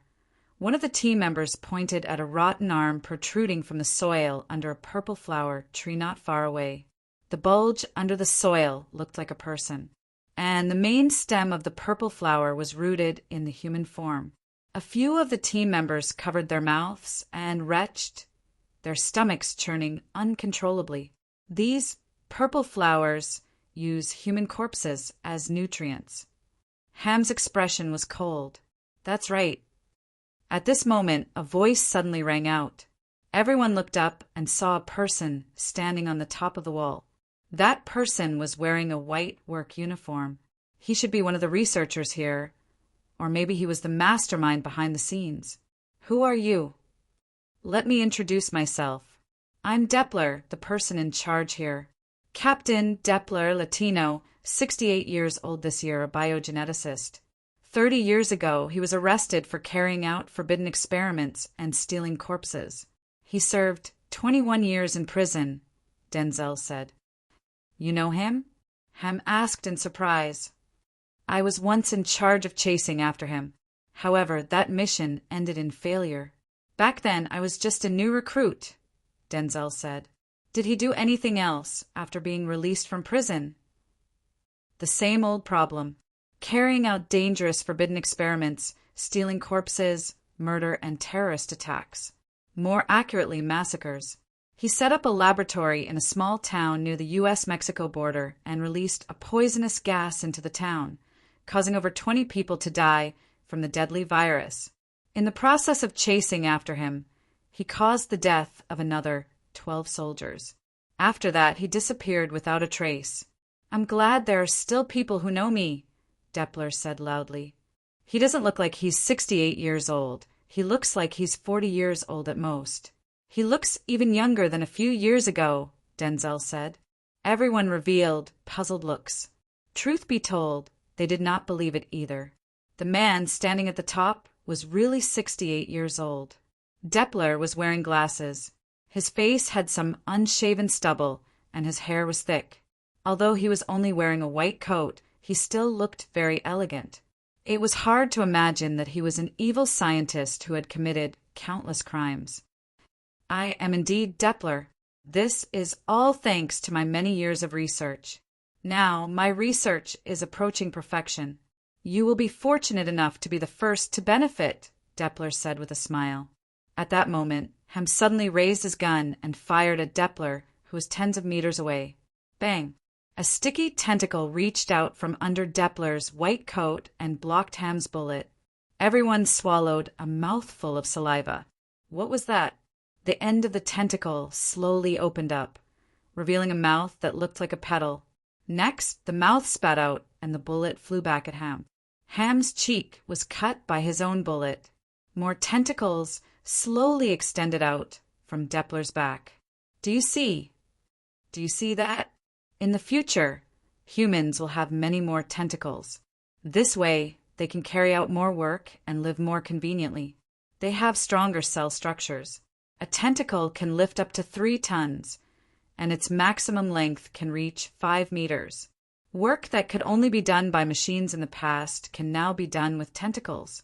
Moreover, they are directly connected to human sensory nerves, and their reaction speed is faster than hands and feet. They can even block bullets. This is the inevitable process of human evolution. Although everyone was shocked, they were still relatively clear-headed. They would not be bewitched by Depler's words.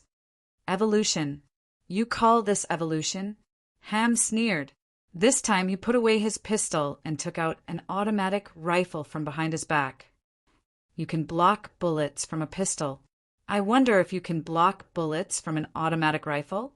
Depler looked at the group of people pointing their machine guns at him, and a smile appeared on his face. Don't worry, I'm not the one you need to face now. There are still many failures in my garden. They are the enemies you need to face first. After saying that, Depler turned and entered the tunnel.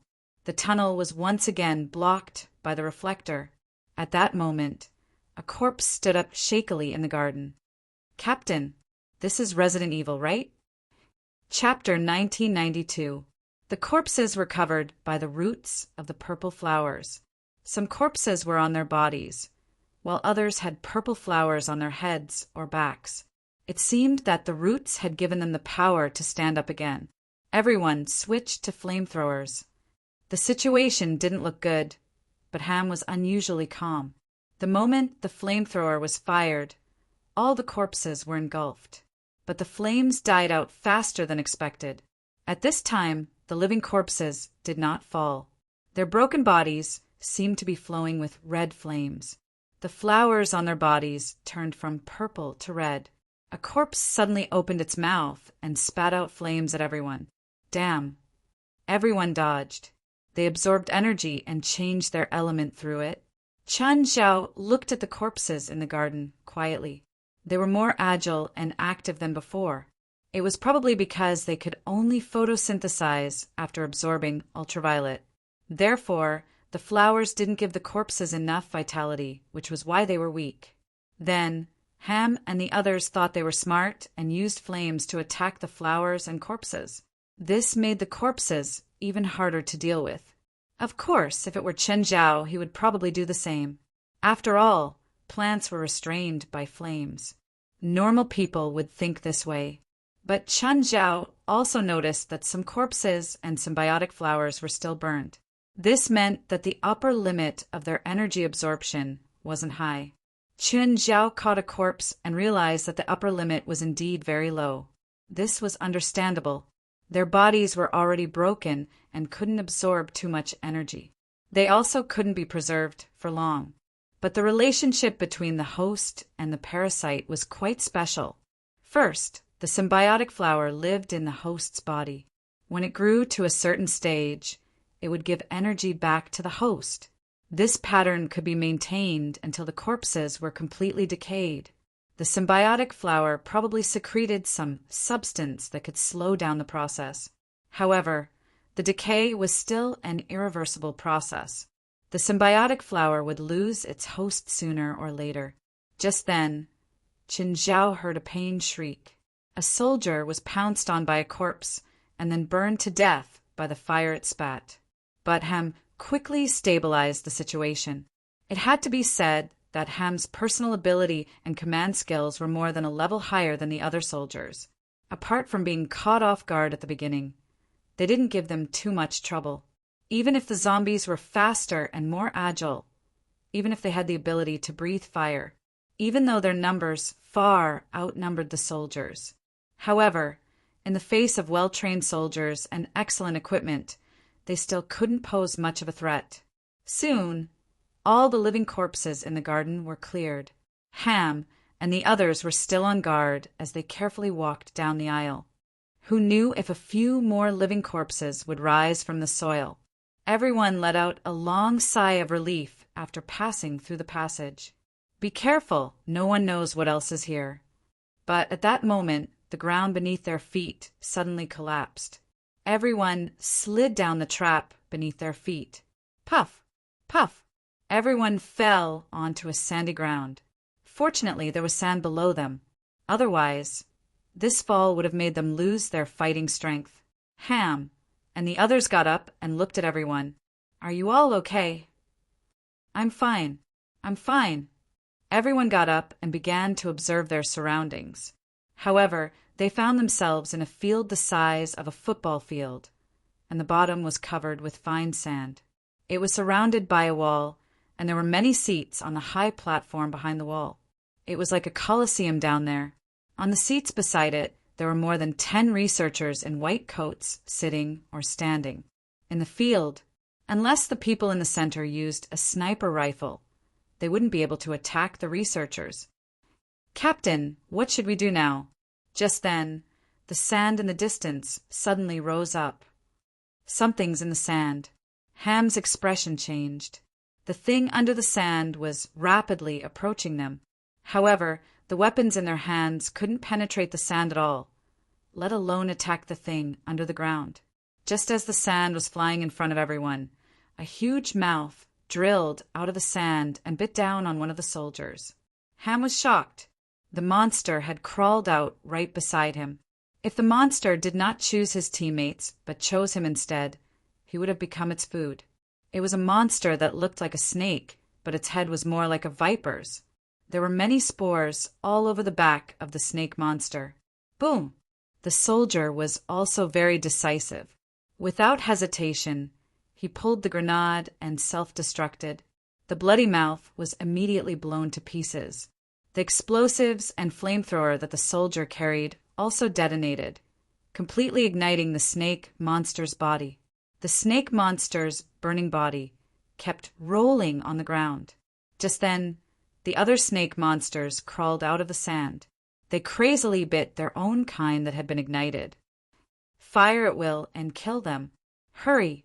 We can't give them a chance to crawl back into the sand. Thud! Thud! Thud! Boom! Boom! One had to admit that Ham's reaction was extremely fast. He'd just escaped from the gates of hell, but he forced himself to calm down with his strong heart. Then he stabilized the situation and fought back against the snake monsters. When the snake-shaped monsters were attacked by Ham and the others, some of them charged towards them. Others wanted to crawl back into the ground. The researchers in the audience were taking notes. Qin Zhao was also wearing a white coat and sitting on the other side. Looking at the battle, these snake-like monsters' greatest advantage was hiding in the sand. Once they left the sand, they were much less of a threat. One had to admit that Ham's ability to seize opportunities was too strong. In such a short and dangerous situation, he could actually grasp the snake monster's weakness and his own advantage. Who's that guy sitting opposite? I've never seen him before. Is he new? The lab hasn't had any newcomers in the past 3 months. Because of the Colosseum, the researchers could not see Qin Zhao's face clearly. Forget it. Let's continue recording data. After being parasitized by the evolution spores, these vipers' bodies become huge, but their intelligence drops significantly. That's normal. Some creatures' intelligence increases after being parasitized, but their bodies don't change much. This means that the evolution spores redistribute the body's functions and energy. Divine King of the Nine Heavens. Chapter 1993. Frowning, Ella Gonzalez stared at Chen Zhao from afar. That figure looked somewhat familiar, but she couldn't remember. Where had she seen him before? It seemed like he really was a colleague from the lab. Chen Zhao had seen Ella Gonzalez for a long time. Chen Zhao really didn't realize that this woman was also a disaster. By now, the battle below was coming to an end. Ham had lost 2 more people. The mutated vipers were all killed too.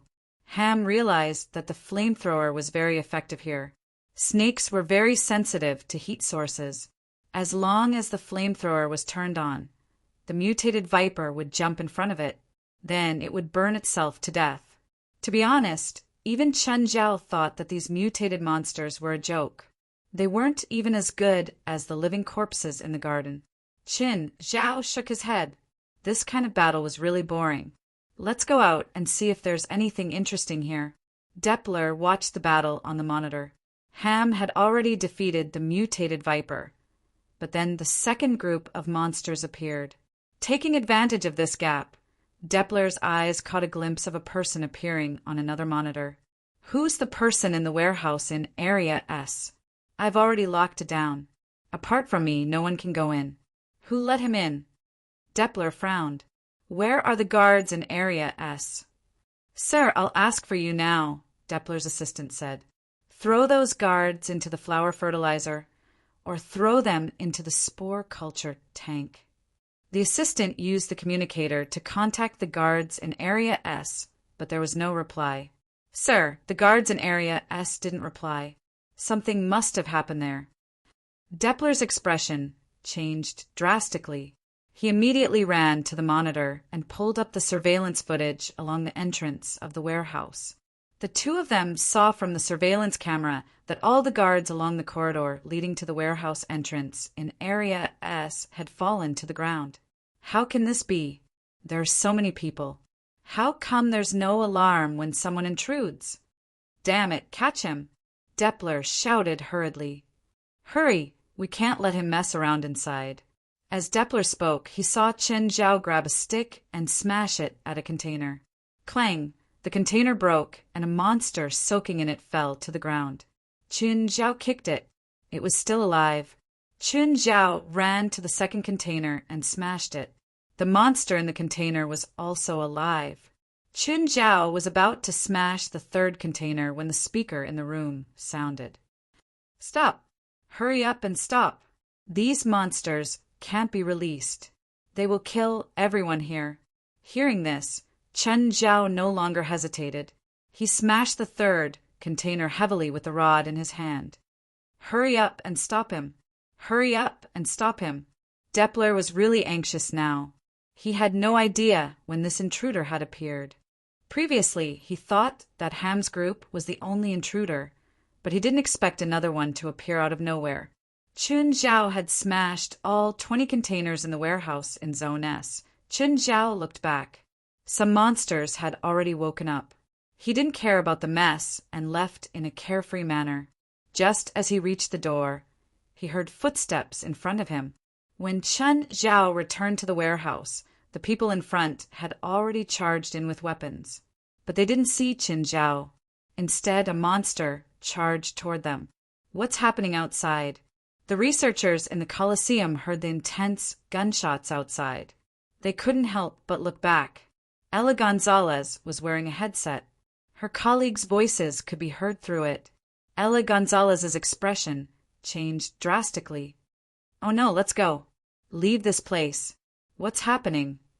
All the monsters in Zone S have been released. Everyone's expression changed drastically. No one cared about the battle in the Colosseum anymore. Everyone hurried to escape. But as soon as they reached the exit, they were blocked by a half-human, half-snake monster. This monster was obviously designed to imitate the Medusa of Greek mythology.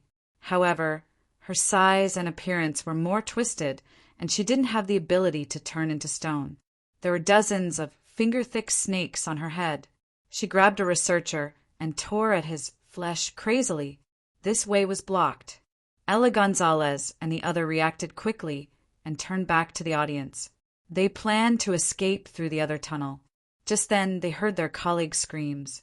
Ella Gonzalez looked back and saw that Medusa had already charged out of the tunnel. Seeing that Medusa had already caught up to them, Ella Gonzalez pushed her colleagues back and he fell to the ground. When Ella Gonzalez ran over, she heard her colleagues' pitiful cries. Medusa bit the researcher a few times, then turned her gaze to Ella Gonzalez. But just then Medusa saw the sand below. Ham and his team members were in a fierce battle with a few mutated giant wolves. Medusa immediately changed direction and jumped down from the audience, pouncing at a wolf. Her tail was thick and powerful, instantly strangling a giant wolf to death. The other giant wolves all changed their targets and attacked Medusa. What's going on? Ham and the others were dumbfounded. Wasn't this monster that looked like Medusa in cahoots with those giant wolves? Captain, what's going on? I don't know. Let them kill each other. Let's go. Ham looked around and saw that there was a sealed entrance at the edge of the Colosseum. Everyone carefully retreated. But Medusa and the wolves clearly had no time to care about Ham and the others. Ham and the others used a bomb to blow open the sealed entrance. After a few steps, they saw corpses everywhere. Most of the corpses were badly mutilated from being bitten by something. What the hell is going on? It's very likely that the monsters here have gone out of control. Just like Resident Evil, the place had completely fallen into chaos. The battle between humans and monsters, monsters against monsters, was constantly happening here. Of course, there were also battles between humans. Ham was very shrewd. He would always appear at the right time and clean up the mess. It didn't matter if they were humans or monsters. The weapons in their hands could also kill monsters more efficiently.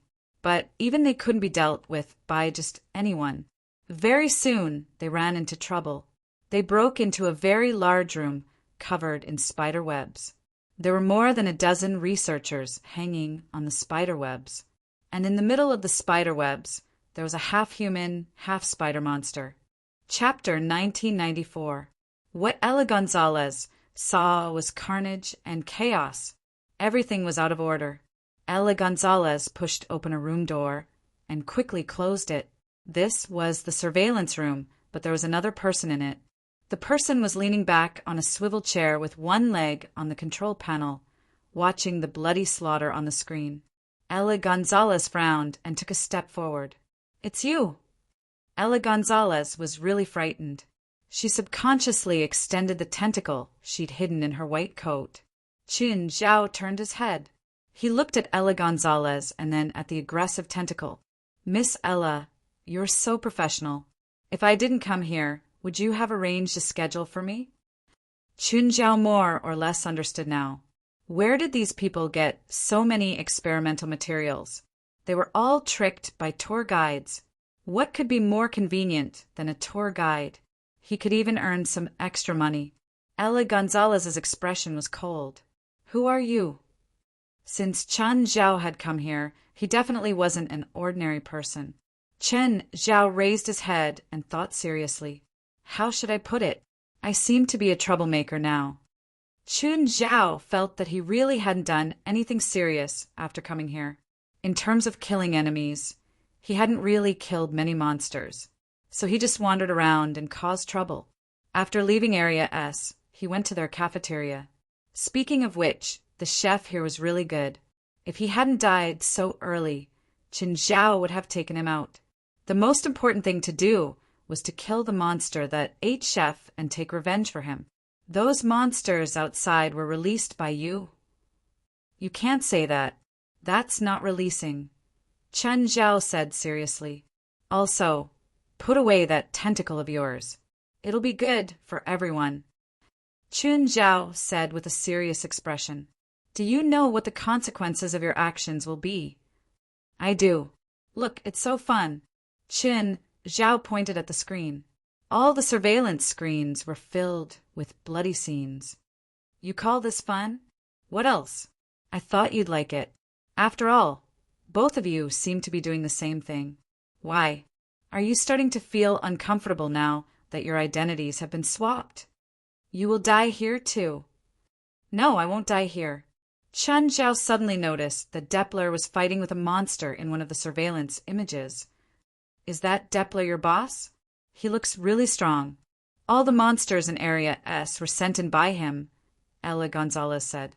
Although the monster fighting Depler couldn't be recognized in its original form, it could speak the human language in authentic American English. There was a deep entanglement between the two. If it was made into an American TV series, it would have at least 5 seasons. The monster used to be a researcher called Felsic. According to them, he was a colleague of Depler and had the same interests and ambitions. Even their personalities were about the same. In any case, they were the kind of people who were not liked and had done many illegal things. Later, Depler went to prison and stayed there obediently for 21 years. When he came out, he realized that his research had been taken by this like-minded person. However, Depler endured the humiliation and acted like nothing had happened. He became Felsic's assistant. He also took away Felsic's research and power bit by bit. Of course, the final reason for the conflict was that Felsic's experiment on himself had failed. Depler finally activated his early preparations. Because Felsic had lost his human form, his subordinates who had been on his side completely switched sides. Felsic was also a waste product soaked in formalin and anesthetics for several years. When the two met, it was like old and new hatred, like firewood meeting fire. As they fought, they criticized each other's various bad deeds. In conclusion, there were no good people on either side. Both sides were evenly matched. Neither could do anything to the other. Felsic, it's not good for either of us to keep fighting like this. How about we both take a step back? I'll give you freedom and let you leave. Depler, do you think I'm stupid? If I leave now, I'll be sent directly to the zoo. Why don't you and I temporarily put aside our grudges and suppress this riot together? You can also continue to stay here. This place belongs to me. It belongs to me. Felsic raged. Saying this now is meaningless. I promise that as long as we suppress this riot, you can be the adjutant here. Your power will be second only to mine. Felsic's brain was racing. While he was considering the pros and cons, he was also considering whether Depler would keep his promise. I know what you're worried about. Depler saw that Fei Siki seemed to be moved and immediately pressed on. Ever since I lost you, my research has become more and more difficult to progress. Only now do I understand that we are the best partners in research. If I want to continue my research, you and I are both indispensable. Felsic obviously wouldn't believe Depler's words so easily. He'd already been tricked once, and that time he'd lost everything. This time he wouldn't be tricked so easily. Think about our ambitions in university. Think about our ideals. Think about our pursuits. No one understands you better than I do. Similarly, no one understands me better than you do. Depler continued. And you can't return to normal society like this. You can't do it now. Even if you really could kill me, where could you go? You won't be able to control this research base. One had to admit that Depler's words did make sense, but Depler's personality still made him retreat. Hey. At that moment, the loudspeaker above their heads rang out. If you two want to fight, then fight properly. Don't shoot your mouths off. Think about it. Someone who treats you like trash and soaks you in formalin, why would he share power with you? After the riot, do you really think he'll let you go? Even if he accepts you, will the researchers in this research base accept you? Maybe you'll just return to the lab and become their lab rat. Your only chance now is to kill the person in front of you. Kill everyone here. Damn you. Depler gritted his teeth. Who are you? Felsic asked loudly, confused. I'm the one who released you from the container. I'm here to save you. Chapter 1995. I hate being ordered around and dominated by others. Fei Si-Chi gritted his teeth, and a creaking sound came out of his mouth.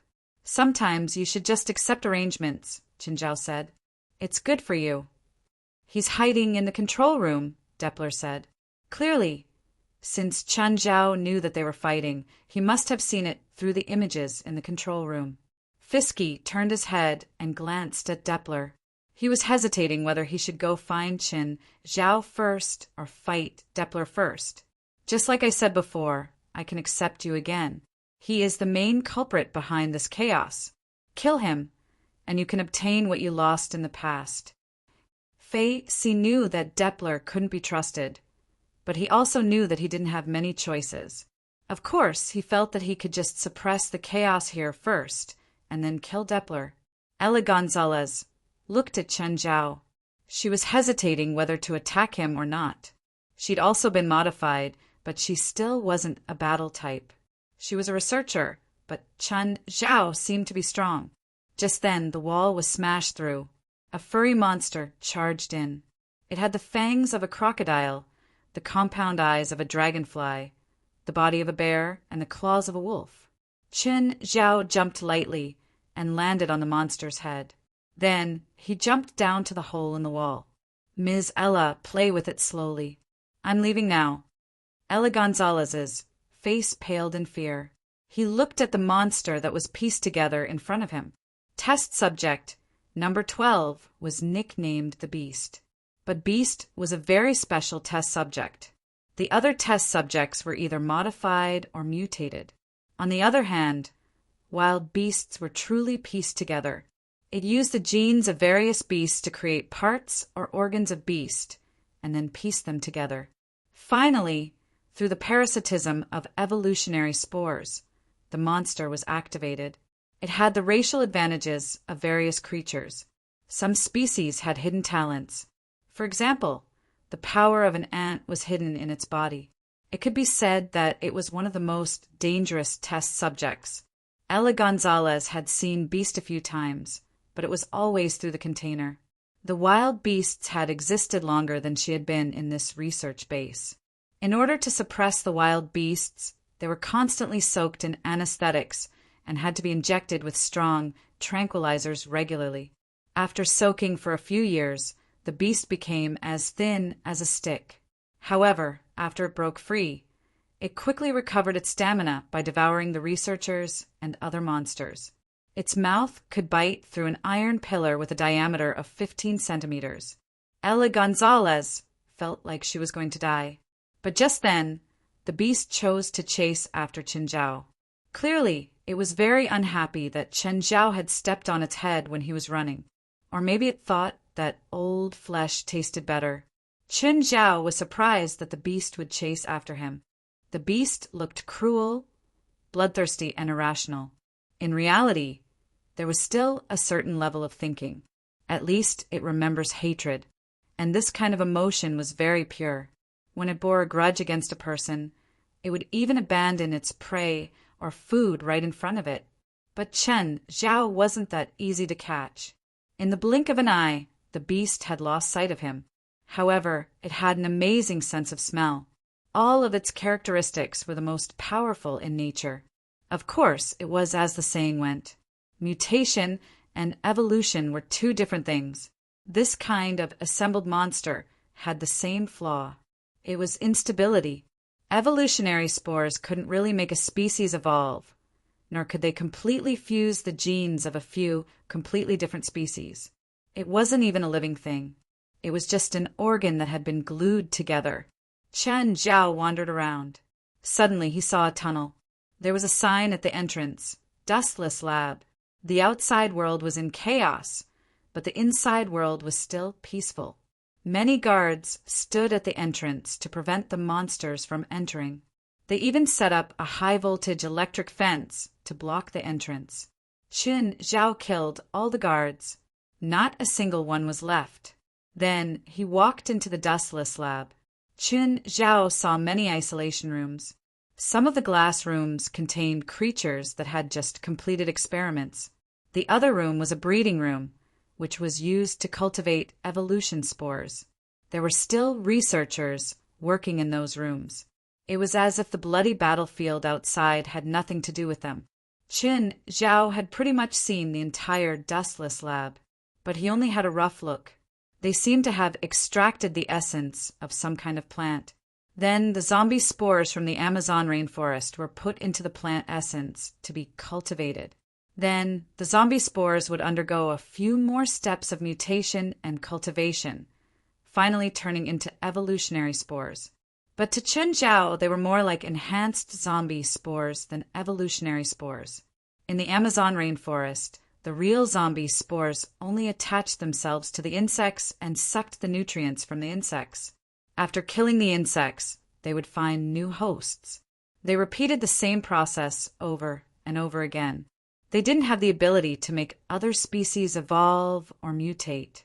Qin Zhao opened the lab where the plant essence was extracted. He could vaguely feel that the plant had some magic. When the researcher in the lab saw Qin Zhao come in, he immediately started cursing. "Who let you in? And why aren't you wearing the dustless suit? Outsiders can't come in. No matter what reason you have, get out." Qin Zhao ignored the researcher's scolding and continued to do whatever he wanted in the lab. Seeing Qin Zhao's dirty hands, the researcher walked up to stop him. Qin Zhao casually waved his hand, and the researcher was thrown out, breaking the glass. Qin Zhao picked up the plants. Unfortunately, he couldn't recognize their origin. He could only feel a thin magic power from them. Qin Zhao put them all away. He would find someone to identify them later and see if he could find their origin. Qin Zhao continued walking. Suddenly, he saw a metal door embedded into the wall. The metal door didn't look like a product of this era. It seemed more like some ancient civilization had embedded it into the wall. Qin Zhao came to the metal door and broke it off from the wall. Then he put it back into his spatial ring. This was Qin Zhao's habit. If he didn't know, didn't recognize, or felt that something was valuable, he would put it away first and evaluate it in the future. Chapter 1996. Just then, the dustless lab, which had lost its outer defense line, was invaded by the twisted monsters. The dustless lab was also the most important place in Sarah's lab. There were a lot of controls for frozen experiments. As the controls were destroyed, a large number of frozen experiments were released. If the warehouse in Area S contained uncontrollable and dangerous experimental bodies, then the experimental bodies frozen and sealed in ice in the dustless laboratory were large in quantity and basically formed standardized experimental bodies. They were controllable, which was why they were mass-produced. But the biggest problem was that they didn't defrost normally. The researchers and Doppler didn't have time to install control chips on them before they were activated. Their defrosting further increased the chaos in the lab. Most of the researchers and guards here had been modified, so they had a certain amount of combat power. Therefore, they possessed a certain amount of combat power. However, the enemies they faced were not conventional enemies. They were weapons made by the researchers themselves. Ella Gonzalez escaped in a sorry state, but she was lucky. At least she hadn't encountered a large number of experiments, or those she couldn't handle. Most of them were scattered individual experimental bodies. The most dangerous one was in the surveillance room. Experiment number 12, Beast, had broken into the room. But this time, Beast had changed directions and chased after Qin Zhao. She was lucky enough to escape from the Beast's claws. Now, she only wanted to escape this place and Sarah's lab. This place was completely out of control. Even Doppler couldn't suppress the chaos here. Just then, a few people suddenly charged out. Ella Gonzalez recognized these people. They were Ham and the others. However, the team that originally had more than a dozen people now only had 7 people left. The moment Ham and the others saw Ella, they immediately pointed their guns at her. "Don't kill me! Don't kill me! I can get you out of here!" Ella screamed. "Wait! Don't shoot first!" Ham ordered immediately. "I was forced. I was caught by Doppler to conduct those terrifying experiments. I'm innocent." Ella Gonzalez cried out in terror. I just want to escape. I know a way that leads to the outside." By now, Ham and the others were no longer willing to continue their mission in this chaotic hell of flesh and blood. They also wanted to leave this place as soon as possible. The level of chaos and the strength of the monsters had exceeded the limits of what they could handle. In fact, they had more or less encountered some monsters in the past. However, the monsters they had encountered in the past were definitely not as large as the one in Sarah's laboratory. In the past, a team might only need to kill 1 or 2 of them. They weren't like these monsters that gathered in groups. Moreover, the terrain here was too complicated. Some monsters were very cunning and very good at using the terrain to launch sneak attacks. All they regretted now was that they had not brought military-grade explosives. A laboratory of this scale could only be destroyed by military-grade explosives, as well as everything else in here. At this moment, all the speakers in the entire laboratory rang out at the same time. "Warning, the self-destruct device has been activated and will detonate within an hour. All personnel, please evacuate immediately." What? How could this be? Is this red button a self-destruct device? Qin Zhao rubbed his chin.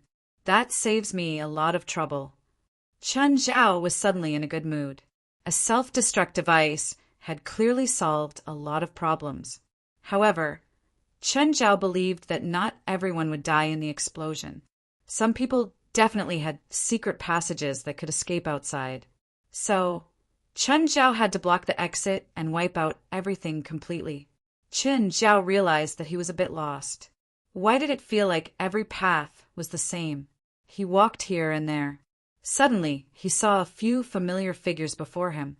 How come it's them? They're not all dead yet. Chen Zhao looked at Ham and the others. Just then, he realized that there was another person among them, Ella Gonzalez. How did they get together? Also, where were they going? It didn't seem like the way they'd come in. Chen Zhao followed Ham and the others. Ella Gonzalez seemed to be leading the way for Ham and the others. But just then, a roar of a beast came from behind Chen Zhao. Chen Zhao turned around and saw that it was the assembled monster. It seemed to be very persistent in chasing Chen Zhao. Chen Zhao frowned. He'd only stepped on its head not long ago. Did it have to chase it all the way? Those who didn't know might think that he had an irreconcilable feud with it. Chen Zhao didn't plan on fighting it. This kind of mindless monster was the most effective weapon of destruction. It didn't know what fear was at all. Chen Zhao sent it flying with a kick. The beast flew backward along the walkway. "Let's go quickly. I hear some uncomfortable sounds." Ella Gonzalez still remembered the roar of the wild beast. She could feel that the beast was nearby. If they encountered it, they wouldn't have a chance of winning. If it weren't for the fact that the beast couldn't be controlled, it would be the perfect product. It had the strength of an ant. It could instantly explode with strength hundreds of times its own. It also had the compound eyes of an insect. It had 360 degrees without any blind spots and could capture moving enemy units more accurately than a normal person. It had the speed of a cheetah. When it exploded with full strength, it could even approach the speed of sound. It could also create venom and spray poison. It also had the ability to sense heat. These were the King Cobra's abilities. It also had an almost indestructible defense. It could withstand the direct impact of an intermediate bomb. Ella Gonzalez didn't even know how to kill it. Fortunately, it didn't have any intelligence. Otherwise, it might replace humans. So, the wisest choice was to avoid the beast. "Are you sure this is the right path?" "Why do I feel like this road is moving downward?" Ham raised his doubts. "This path is indeed going down," Ella Gonzalez said. Ella Gonzalez said, "This road leads to the direction of the freight elevator. The supplies we need are all lowered by the freight elevator to the bottom, and then transported to the other underground floors, so we can take the freight elevator directly back to the surface." Chapter 1997. When they reached the cargo landing area, it had also become a battlefield. Because it was responsible for the cargo, there was a lot of space. But it was also occupied by monsters, and they were constantly fighting here. And Ella Gonzalez was not the first person to think of this route. Many of the lab staff had thought of this escape route. That was why almost all the people who were still alive came here. There were also some monsters who were rational and wanted to escape as well. Between monsters and monsters, between monsters and humans, between humans and humans, they were all constantly killing each other. The ground was already covered in sticky blood, and broken limbs were everywhere. A small monster less than a third the size of an adult suddenly flashed and appeared in front of Ham. Ham subconsciously lifted his leg to send it flying, but the small monster was surprisingly agile. Its figure flashed again, and it dodged Ham's kick. At the same time, it jumped on Ham's body and clawed at Ham's face. Ah! Ham's face was left with a shocking claw mark that ran across his entire face. Ham reached out to grab the small monster and squeezed it hard. The small monster was crushed to death. Actually, if the humans could trust and cooperate with each other, they would have a chance to escape. Although the cargo elevator could not take everyone up at once, it could still be divided into several trips. As long as they killed all the monsters in the way, they could completely escape this underground base that was about to be destroyed in batches. But now, no one trusted anyone. The monsters were even more irrational. If they united, they would definitely be the strongest. But their irrationality was reflected in that they did not distinguish between friend and foe, or rather, they did not think that there were creatures present who could be their companions. They saw everything as enemies, and they did not know how to escape. Of course, they were not completely irrational. They still knew hatred. They could vaguely remember the cruel things that some of them had done to them. Rather than killing, it would be more accurate to say that they were venting. Ella Gonzalez's expression was solemn. Let's kill our way over there. The elevator is there. The elevator stopped at the bottom, but from the elevator to the outside, there were battles and messy corpses everywhere. It was not that no one had tried to get into the elevator first, but before the elevator could rise, they were killed. The elevator door could not close or rise because of the corpses. Suddenly, a piece of sticky flesh fell from above, blocking the way of Ham and the others. And this piece of flesh seemed to be alive, wriggling and merging with the surrounding flesh and corpses. What's this? Test subject number 5, flesh embryo, Ella Gonzalez said. Ella Gonzalez said the original plan was to create a perfect life by fusing all kinds of genes. However, there was an accident during the experiment, and the perfect life was not born.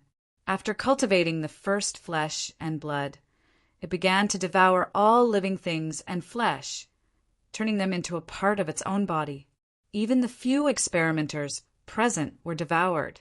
Does it have any weaknesses? Does it have any? Ella Gonzalez said, in that experiment, Doppler used electric shocks to make it consume its flesh and blood. In the end, it was only the size of a fist, and then it was sealed in the warehouse in Zone S. I didn't expect it to become so big in this chaos. They did have taser guns, but the power of the taser guns was obviously not enough to pose a threat to the huge flesh in front of them. Can't flames do? It's effective, but not very effective, Ella Gonzalez said. Ella Gonzalez said, almost all the experimental bodies in the laboratory have been tested and modified to withstand high temperatures. The flesh embryo completely blocked the elevator entrance. It was also very aloof and did not take the initiative to attack others. It was more interested in the corpses and flesh all over the ground. Of course, just because it was not aggressive didn't mean it was harmless. If anyone accidentally came into contact with the flesh embryo would directly turn that person into a part of itself. Suddenly, one of the entrances to the cargo center was smashed open. The beast's body flew out of the entrance and smashed into the flesh embryo. The flesh embryo immediately wanted to devour the beast, but the beast reacted very quickly. In an instant, it shattered the sticky flesh and blood on the embryo, carving out a bloody path and regaining freedom. But the beast also instantly hated the flesh embryo. It attacked the flesh embryo in a frenzy. The flesh embryo wriggled and stretched out a hand made of flesh and blood, smashing towards the beast. But the beast managed to block the attack. The wild beast's berserk strength was able to easily block the palm made of flesh that was even larger than its body. It was rare for Depler and fish to work together. They were both very powerful. Normal people or monsters weren't their match at all. Chun Zhao sat on the platform, enjoying the chaos. Suddenly, a voice rang in Chun Zhao's ears. "You look very relaxed." Chun Zhao turned his head and realized that it was a feline, but it was standing. It was taller than a human, but its limbs and habits looked more like a human's. "Were you originally human?" Chun Zhao looked at the tall feline curiously. "I'm not sure. I'm a combination of human and cat genes. I also inherited their memories." With that, the feline flashed its claws. "But my hatred for this place is the same. Your enemies are all down there." "I'm not from here," Qin Zhao said. "I'll give you an apple and we won't fight, okay? You're wearing the same clothes as them." "Would you believe me if I told you that the white coat isn't mine?" "No." The feline shook its head. "I'm doing this for your own good. You can't beat me." Bang! Suddenly, a bullet shot toward Qin Zhao from the center of the battlefield. Qin Zhao tilted his head slightly and dodged the bullet. Then, he looked at the center of the battlefield. Ham's expression was serious as he stared at Qin Zhao coldly. The guy really wasn't dead. Come to think of it, this guy was so strong, it was reasonable for him to be able to survive until now. It's him. He's not dead. Ella Gonzalez was also shocked by the fact that Qin Zhao was still alive. When she saw the beast chasing Qin Zhao earlier, she thought that he was dead for sure. She didn't expect Qin Zhao to still be fine. He was even watching everything as a bystander. Just then, the feline also attacked Qin Zhao. Qin Zhao dodged the attack and casually threw a punch. But the feline also dodged the attack. Its 4 claws clung to the wall and it stared down at Qin Zhao. Chapter 1998. Speed. This werewolf had a speed that could make people despair. Therefore, it was also one of the sealed test subjects in the warehouse in Zone S. Test number 3, Lightning. Lightning was originally the pet cat of one of the test subjects, but its owner had cruelly killed it. Then, its organs and genes were extracted and fused with its owner. Right now, Lightning couldn't tell if it was the owner or the pet. The two minds fused, but didn't become one. The two thoughts clashed violently, causing it to lose control. The werewolf attacked Qin Zhao again. Qin Zhao dodged again and counterattacked the werewolf at the same time. The two went back and forth. Neither touched the water. Their speed was already so fast that it made people's hair stand on end. Ham and the others widened their eyes and stared at Qin Zhao in disbelief, especially Ella Gonzalez. She didn't expect Qin Zhao to be so strong. She knew the werecat's strength better than anyone else. The werecat's extreme speed had already surpassed normal creatures. It was the only one among all the test subjects in the base. Even wild beasts couldn't match the werecat's speed. Wild beasts had high attributes in all aspects, but their speed wasn't the strongest. The werewolf, on the other hand, was like lightning and could reach a shocking Mach 4. But now there was actually someone who could fight with the werewolf in such a dazzling manner. It wasn't accurate to say it was dazzling because the others couldn't even see their movements clearly. Only when the two of them paused for a split second would they appear for a brief moment. To be honest, even Qin Zhao found it unbelievable. The werecat's stamina and fitness weren't very strong. Even if Qin Zhao stood still and the werewolf attacked him with full force, it would only be the werewolf that would be injured. But with such a fitness, it could actually produce such explosive speed. Qin Zhao was indeed shocked. This required extreme coordination of the body and extreme coordination of the joints. On a larger scale, humans' various functions couldn't reach the limits of living creatures. But humans were the species with the most potential on Earth. Most species on Earth were like this too.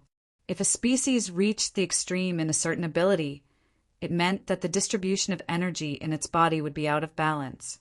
As expected, the werecat slowed down after a while. Felines had never been patient. The werecat's stamina was dropping rapidly.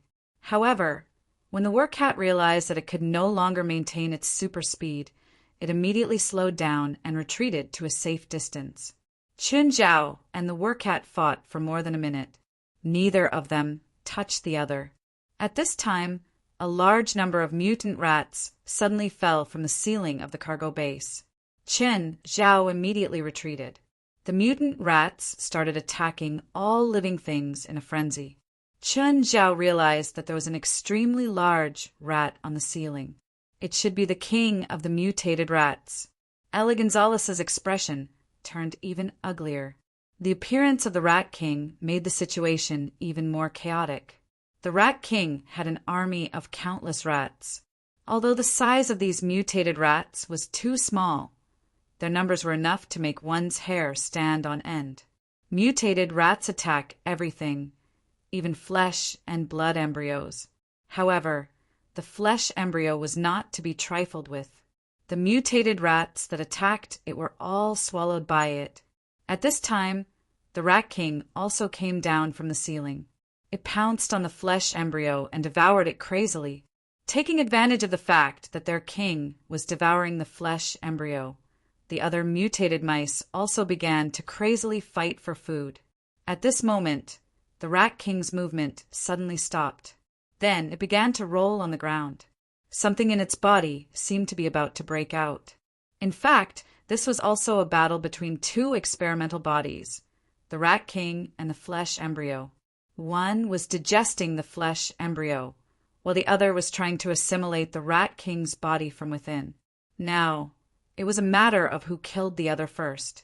While the Rat King was rolling on the ground, the other monsters were not idle either. The beasts went up and killed the Rat King directly. The werecat abandoned Chun Zhao and rushed to the Rat King's body.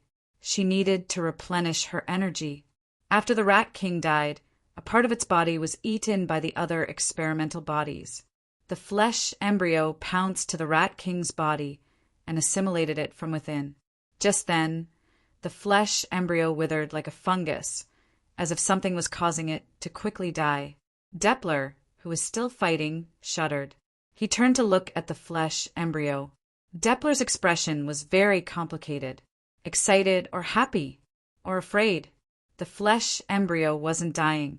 Its essence was being absorbed from within. The originally withered skin began to harden, like an irregularly shaped egg. Depler was excited because the results of his original designs and experiments were finally being realized at this moment. But the bigger problem was that there were no limits to the flesh and blood embryos. It could not be controlled. Attack it! Destroy it! Ella Gonzalez shouted nervously. Don't let it hatch. Ham and the others also realized that the egg was nurturing some terrifying creature. They started to fire at the egg without any regard for energy consumption. Thud, thud, thud, boom, boom, boom. Suddenly a red figure charged out of the egg and pounced on a soldier. Ham immediately turned his gun to aim at the red figure, but before he could shoot, the red figure's tail had already swept him away. The red figure bit the soldier to death with one bite, then the neck. He died instantly. At this time, everyone finally saw the red figure clearly. It was a humanoid creature that was about 5 meters tall, and its entire body was red. Its body was covered in hard scales, and a pair of horns grew from its head. Its face protruded outwards, especially its mouth. It was filled with sharp, thin teeth that were very sharp and hard.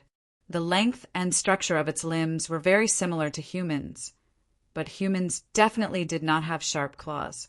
The red creature's claws had a metallic luster, and its eyes were dark red. This is my perfect creation, a truly perfect creation. I shall name you Perfect Scarlet.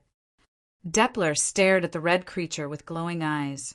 It was even more perfect than he'd expected. The streamlined yet extremely strong body, the perfect combination of strength and speed. He wanted to tell the world that this was his masterpiece. He could not wait to announce the creature's name, Perfect Scarlet. Qin Zhao tilted his head and looked at the Perfect Scarlet that had a new name. Was this a fucking demon?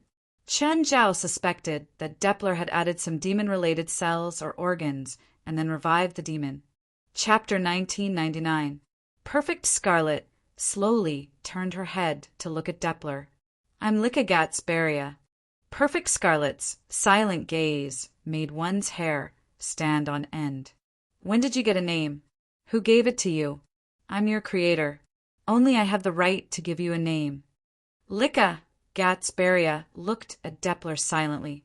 Suddenly, the horns on Lycagatsbaria's head shot out a beam of red light without any warning.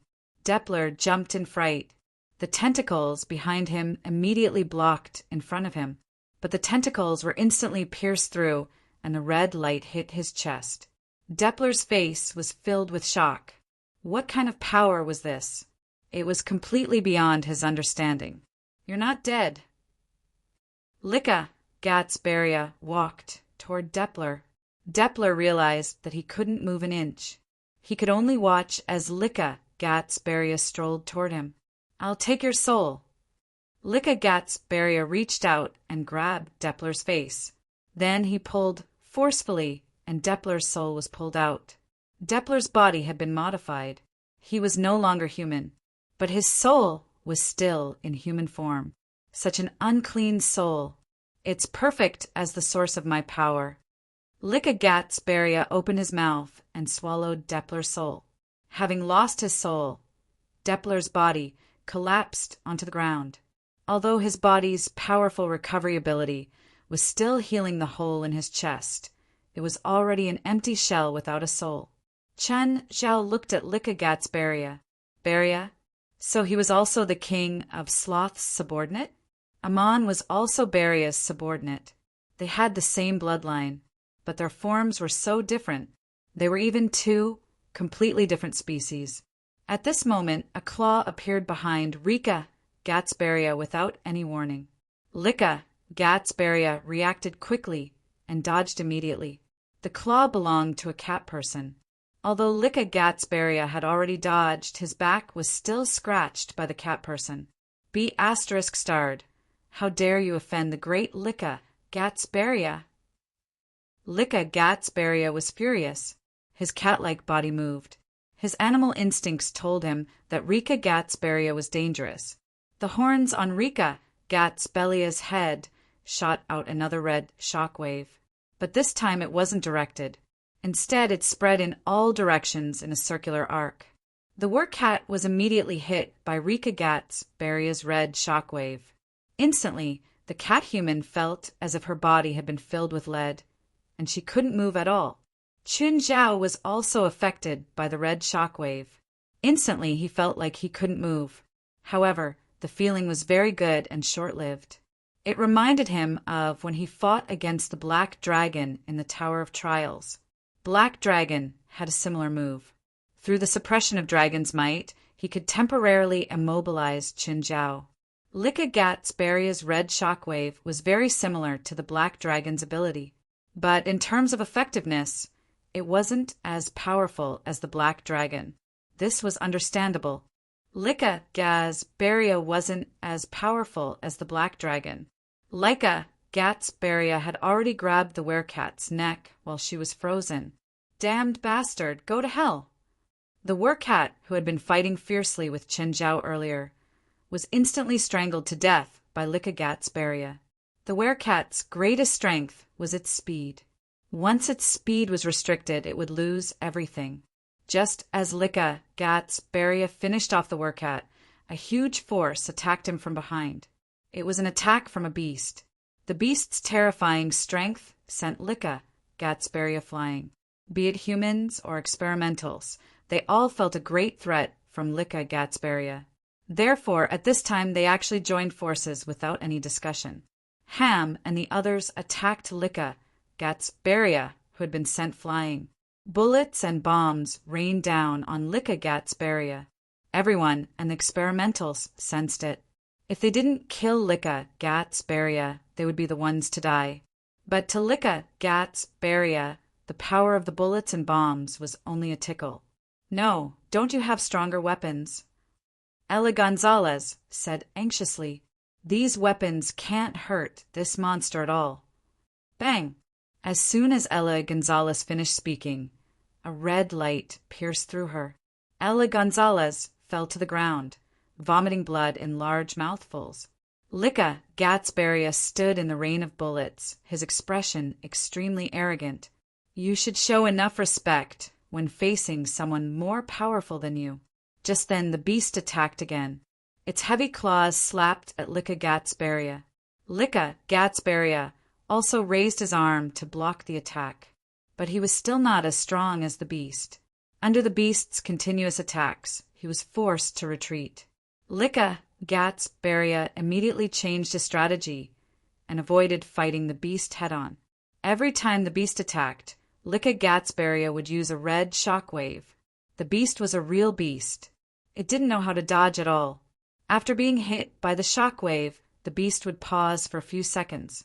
Then Licka Gatsberia would use these seconds to counterattack the beast. Soon, the beast, who had been at an advantage, became passive in the blink of an eye.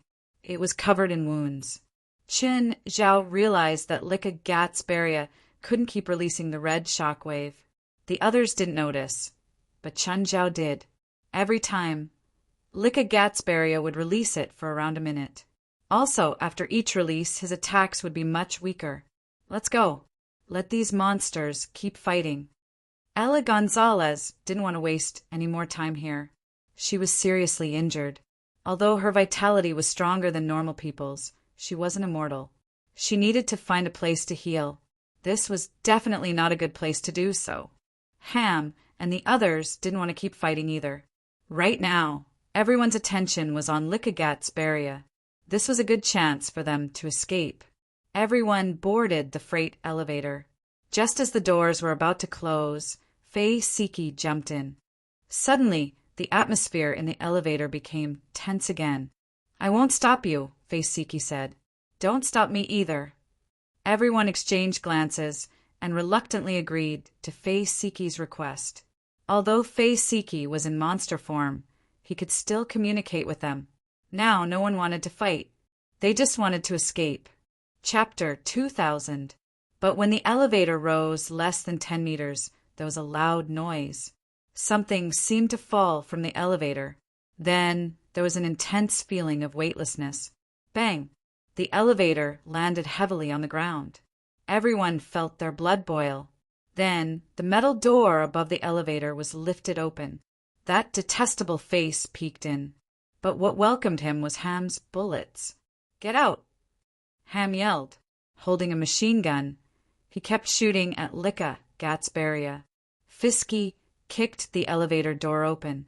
The others escaped from the elevator one after another. Just then, there was a scream from behind. Ham had been disemboweled by Licka Gatsberia. Boom! At the last moment, Ham had detonated the explosives on him. Chen Zhao watched Ham's ending silently. No matter how many grudges he had with Ham, he had to admit his final glory. He had truly accomplished his mission with a clear conscience. However, his last effort hadn't caused any damage to Licka Gatsberia. Rika Gatsberia strolled out of the raging flames. The freight elevator was their last hope. Now, the freight elevator had been destroyed too. Their last hope had been destroyed too. There wasn't much time left. 45 minutes had passed since Chen Zhao had activated the self-destruct device. In other words, they only had 15 minutes now. If they could pass through the even more chaotic research base if they escaped from the main entrance, they might still have hope. But 15 minutes was far from enough. Moreover, Licka Gatsberia clearly didn't plan on letting anyone leave alive. If they wanted to escape from the main entrance, the biggest obstacle they had to overcome was Licka Gatsberia. He was an almost invincible monster. Not only did he have superhuman speed and strength, but he also had unimaginable abilities. Licka Gatsberia seemed to be very satisfied with Ella Gonzalez and the others' fear of him. Then he looked at Chen Zhao, who had been sitting on the metal bar. Qin Zhao hadn't hidden himself at all. However, his uninvolved attitude made Lika Gatsbaria even more dissatisfied. Suddenly, a beam of red light shot out from Lika Gatsbaria's horns. Qin Zhao rolled to the side, avoiding Lika Gatsbaria's red light. When the red light hit the bar, Chen Zhao could only fall to the ground. "Bastard, kneel!" Lika Gatsbaria's arrogance made Qin Zhao speechless. If Chen Zhao could contact Belial now, he would probably ask her if this guy was really her descendant. Ella Gonzalez's eyes flashed. Perhaps Chen Zhao could stall Lika Gatsbaria. In this way, she might have a chance to pass through the experimental area and escape from the main entrance. Although the chances were slim, Ella Gonzalez did not want to die. She wanted to live. No matter what, she didn't want to die. Lika Gatsbaria stared at Chen Zhao, who still had his hands in the pockets of his white coat.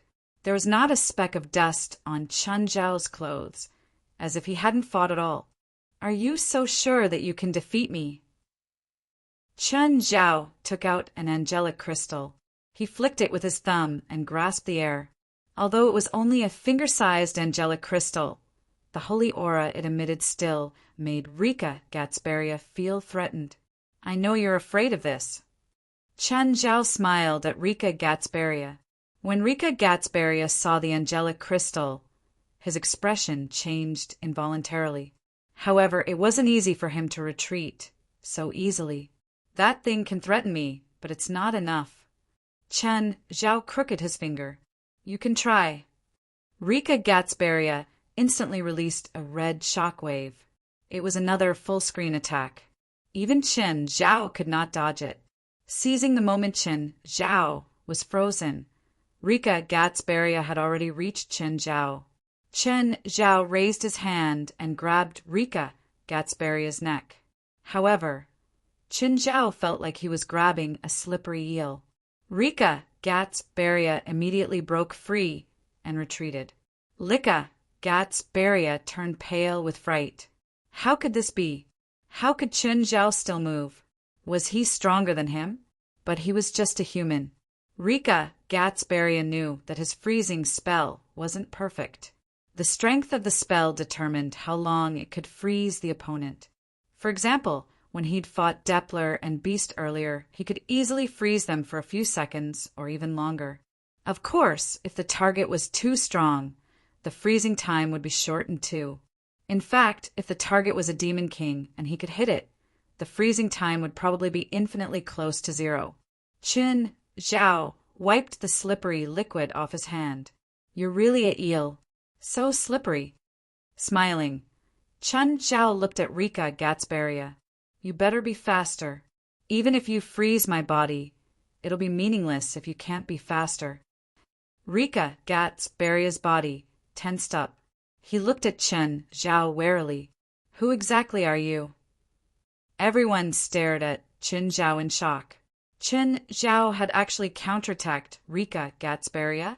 It was only a short exchange, but Chen Zhao did not fall into a passive position. "I'm your great-grandmother's head. Do you believe me?" "How dare you!" Rika Gatsbaria lost his mind and charged at Chen Zhao. Bang! Chen Zhao kicked Rika Gatsbaria right in the face. Lika Gatsbaria flew into the wall, and the wall was smashed into pieces. Everyone gasped. Chen Zhao had actually kicked Rika Gatsbaria away. Rika Gatsbaria patted off the dust on his body. "Is that all you have?" Rika Gatsbaria thought that was Chen Zhao's full strength. In his opinion, Chen Zhao definitely wanted to kill him quickly. It had been such a good opportunity. If Chen Zhao could do it, he definitely wouldn't give it up. So, Chen Zhao's strength had probably reached its limit. Chen Zhao was probably able to dispel his spell so quickly because he had some anti-magic item on him. Everyone couldn't help but become nervous. Could it be that Chen Zhao couldn't kill this monster? Just then, Rika Gatsbaria's horns suddenly lit up like two strangely shaped incandescent lamps. In the middle of the two horns, powerful mana fluctuations began to gather. Hanbao said. Chapter 2001. Just then, the magic above Lika Gatsberia's head started to turn into energy. An energy ball that continuously released red light and arcs of light gathered. Lika Gatsberia roared and increased the magic input. The red energy became the size of a basketball. This was his first time using this move in front of everyone. Everyone's expression changed drastically. They couldn't help but worry about Qin Zhao. Could Qin Zhao block this move? Die! Along with Lika Gatsberia's furious roar, the ball of light shot at Qin Zhao. Qin Zhao raised his right arm. The mouth of gluttony. The ball of light instantly disappeared before Qin Zhao. His eyes widened. Lika Gatsberia stared at Qin Zhao in shock. How can this be? The ball of light was broken down in the mouth of gluttony and then reformed. Qin Zhao kept his right arm raised. Directional attacks are useless against me. Whoosh! The mouth of gluttony reflected the reformed ball of light back at Lika Gatsberia. Lika Gatsberia tried his best to move his body, but the ball still brushed past his shoulder. His shoulder and a part of his chest evaporated instantly. The ball of light hit the wall behind him. Rumble! Suddenly, the huge impact and tremors engulfed everyone present. Fortunately, the impact was directional. If it had spread out, everyone present would have been smashed to pieces in an instant. After the impact, everyone couldn't help but look up. There was a 2 to 3 meter wide hole in the wall with no end in sight. Then Lika Gatsberia looked even more wretched than ever. Ella Gonzalez stared at Qin Zhao in disbelief. At the same time, she broke out in a cold sweat. Thankfully, she hadn't attacked Qin Zhao directly when she disguised herself as a tour guide. Otherwise, the consequences would have been severe. Lika Gatsberia panted heavily. The missing part of his body kept squirming. He's recovering. Kill him! A soldier shouted. But Qin Zhao only glanced at the soldier casually. He ignored the soldier's request. Lika Gatsberia used a minute to recover his body. However, he'd used up even more energy. Look, I didn't even use my trump card and you can't block it anymore. Qin Zhao held the angelic crystal. You think you've won? Of course I won, Qin Zhao said matter-of-factly. Isn't it obvious? You haven't won yet, Lika Gatsberia said stubbornly. Really? Lika Gatsberia started to breathe heavily. Qin Zhao raised an eyebrow. He was absorbing the spiritual qi. However, his method of absorption seemed to be self-harming. Could the spiritual energy of heaven and earth be absorbed into one's body? First of all, one needed to be close to the spiritual qi of heaven and earth and understand its nature. Or, Qin Zhao had filtered and infused pure spiritual qi into someone else's body. He also needed a strong body. For example, Qin Zhao had only given it to Kilo out of his children. After that, Kilo also showed signs of weakness and slight injuries. After that, Qin Zhao never did this again. Another example was Nawat Singh. She had mirror magic and could temporarily obtain Qin Zhao's abilities. After using it, she also had to lie in bed for more than half a month. On the other hand, Lika Gatsberia's absorption method was more direct and violent. It was as if he was drinking lava. Everyone knew that lava contained a huge amount of energy. But could he drink lava directly? Drinking lava would kill him. Lika Gatsberia's method was a suicidal jinn deification. Wah! Lika Gatsberia suddenly vomited a mouthful of dirty blood. Ah! Lika Gatsberia let out a wild roar. His body had already reached 3 meters. A suffocating pressure radiated from him. Everyone looked at Lika Gatsberia in shock. They didn't know what aura was. However, they could truly feel the pressure and the power that made them feel despair. It was as if Lika Gatsberia would crush them in an instant. Very powerful, but how long can you last like this? 3 minutes. I can definitely kill you in 3 minutes. You can try. There was a sharp sound in the air. It was as if something had torn the air apart. Laika Gatsbaria disappeared from the spot. The next moment he appeared before Qin Zhao. It was a simple and direct punch. Boom! Qin Zhao was smashed into the wall. A large part of the wall collapsed. He couldn't win. No one believed that Qin Zhao could. That terrifying lethality, that unimaginable destructive power, and that speed that couldn't be captured by the naked eye. They were all enemies that humans couldn't defeat. Qin Zhao stood up from the collapsed soil. He looked at his disheveled appearance. I like this white coat, Qin Zhao complained, patting off the dust on his body. It reminds me of my past job. Just then, Laika Gatsbaria charged toward him again. Without saying anything else, he punched Qin Zhao again. Qin Zhao was sent flying again. This time, Laika Gatsbaria instantly shot out a red energy ball. The red energy ball caught up to Qin Zhao and caused him to explode in the air. Everyone stared at Laika Gatsbaria, dumbfounded. Too powerful, unbelievably powerful. Before Laika Gatsbaria, Qin Zhao couldn't fight back at all. Let's go while the monster's attention is on that person, Fisky said in a low voice. Don't even think about escaping. No one can escape. Today, everyone will die here. Laika Gatsbaria blocked everyone's path. Laika Gatsbaria's horns shot out an incomparably terrifying red beam, instantly shattering a soldier's body. Then another one and another one. Ella Gonzalez and the rest of them were pale with fear. You're going to die. You're going to die. You're going to die too. Laika Gatsbaria roared crazily. Just then, Qin Zhao's voice came from behind Laika Gatsbaria. You don't have much time left. Are you sure you want to waste it on an unimportant guy? Laika Gatsbaria's pupils constricted. He looked back at Qin Zhao in shock. You're not dead yet. Why do you think I'm dead? I'm only giving you 3 minutes to do whatever you want and see if you can kill me. Chapter 2002. Qin Zhao twisted his neck. Did he get hit on purpose just now? The remaining people all stared at Qin Zhao in disbelief. But was it possible? Qin Zhao wasn't human.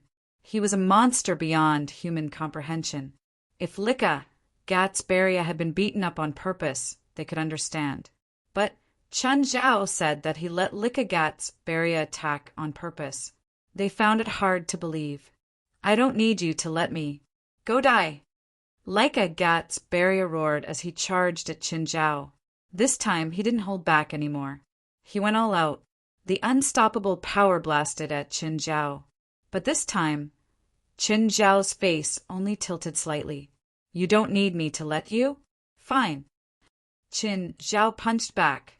Finally, Laika Gatsbaria was sent flying more than 10 meters away. Large amounts of rubble fell from above. After a brief daze, Laika Gatsbaria charged at Qin Zhao again.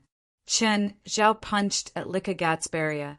Laika Gatsbaria's arm twisted instantly and his body was sent flying again. This time, he smashed heavily into the wall above him. Large amounts of rubble fell down. At this moment, Laika Gatsbaria sent another red energy ball down from above. This time, it was much more powerful than the previous ones. Qin Zhao used the same trick, the mouth of gluttony.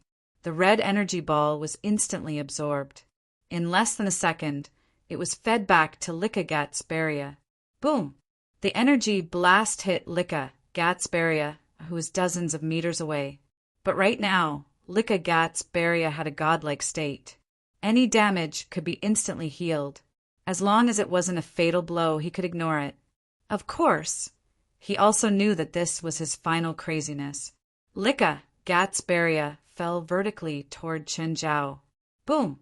Boom! Boom! Qin Zhao also moved. Both of them were so fast that they didn't have any friends. There was only the sound of the two colliding in the air.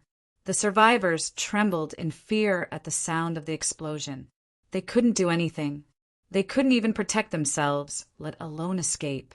Laika Gatsbaria had already realized it. Qin Zhao was indeed stronger than him.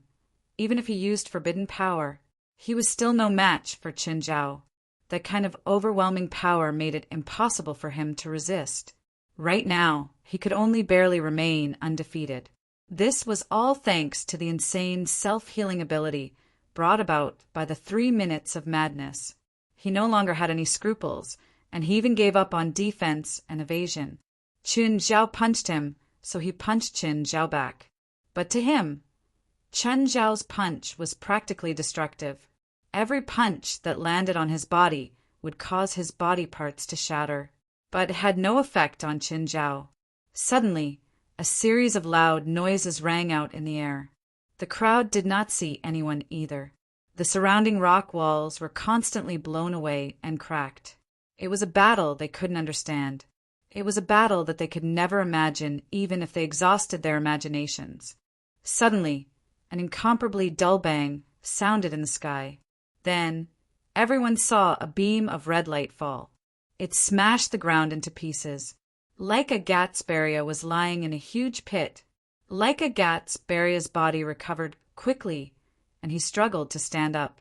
But the next moment, Qin Zhao descended from the sky and stepped heavily on Leica Gatsbaria's chest, forcing him to the ground again. Everyone felt like they were suffocating.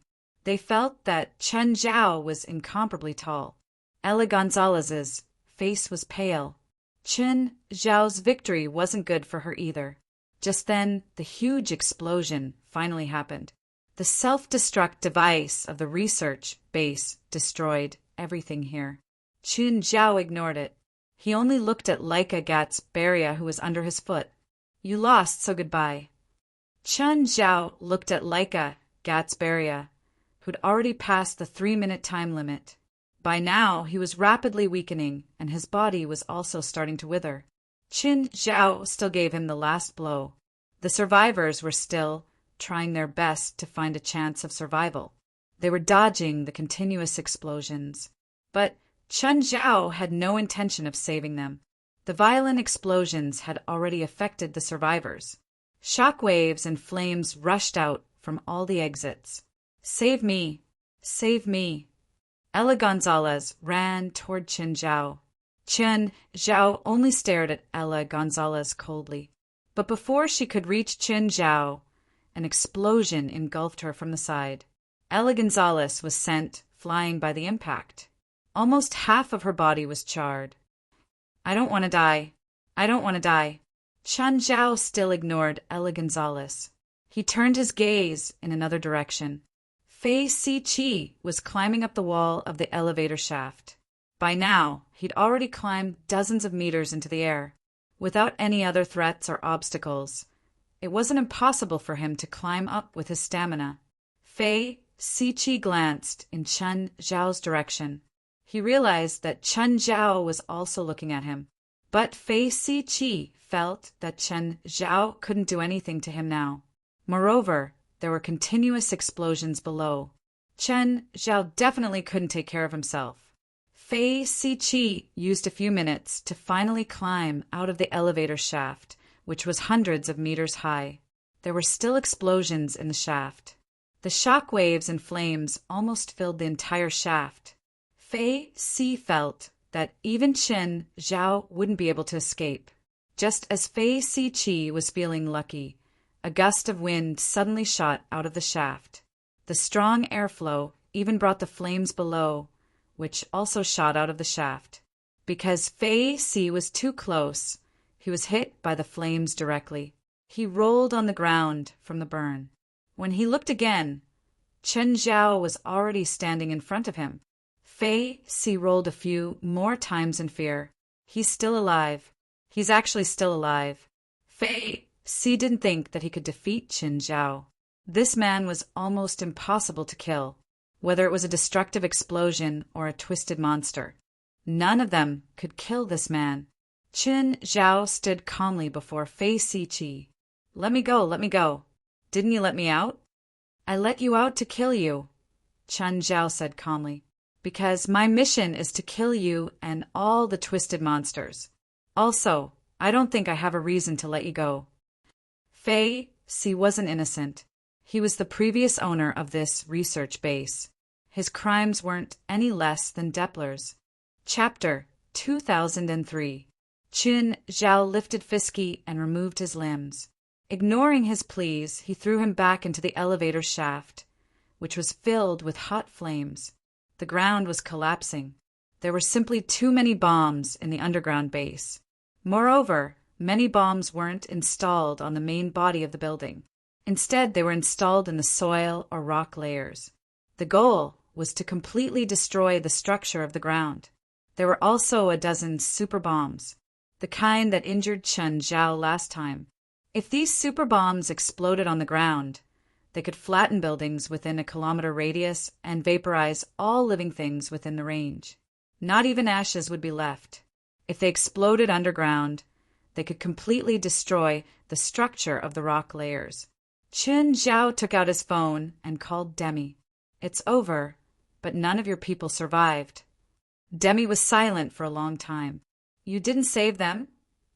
"This is not a playground, it's a battlefield. The monsters here are stronger than I imagined. Even I was lucky enough to find the self-destruct device of Sala's laboratory, and it's the super bomb from last time. Otherwise, I'm afraid even I wouldn't have survived." Demi felt that it was a pity. It would be perfect if Qin Zhao died in there too. Thinking about it, Qin Zhao was really lucky. Last time on the artificial island under the Lake Pontchartrain Bridge, Qin Zhao had dodged it.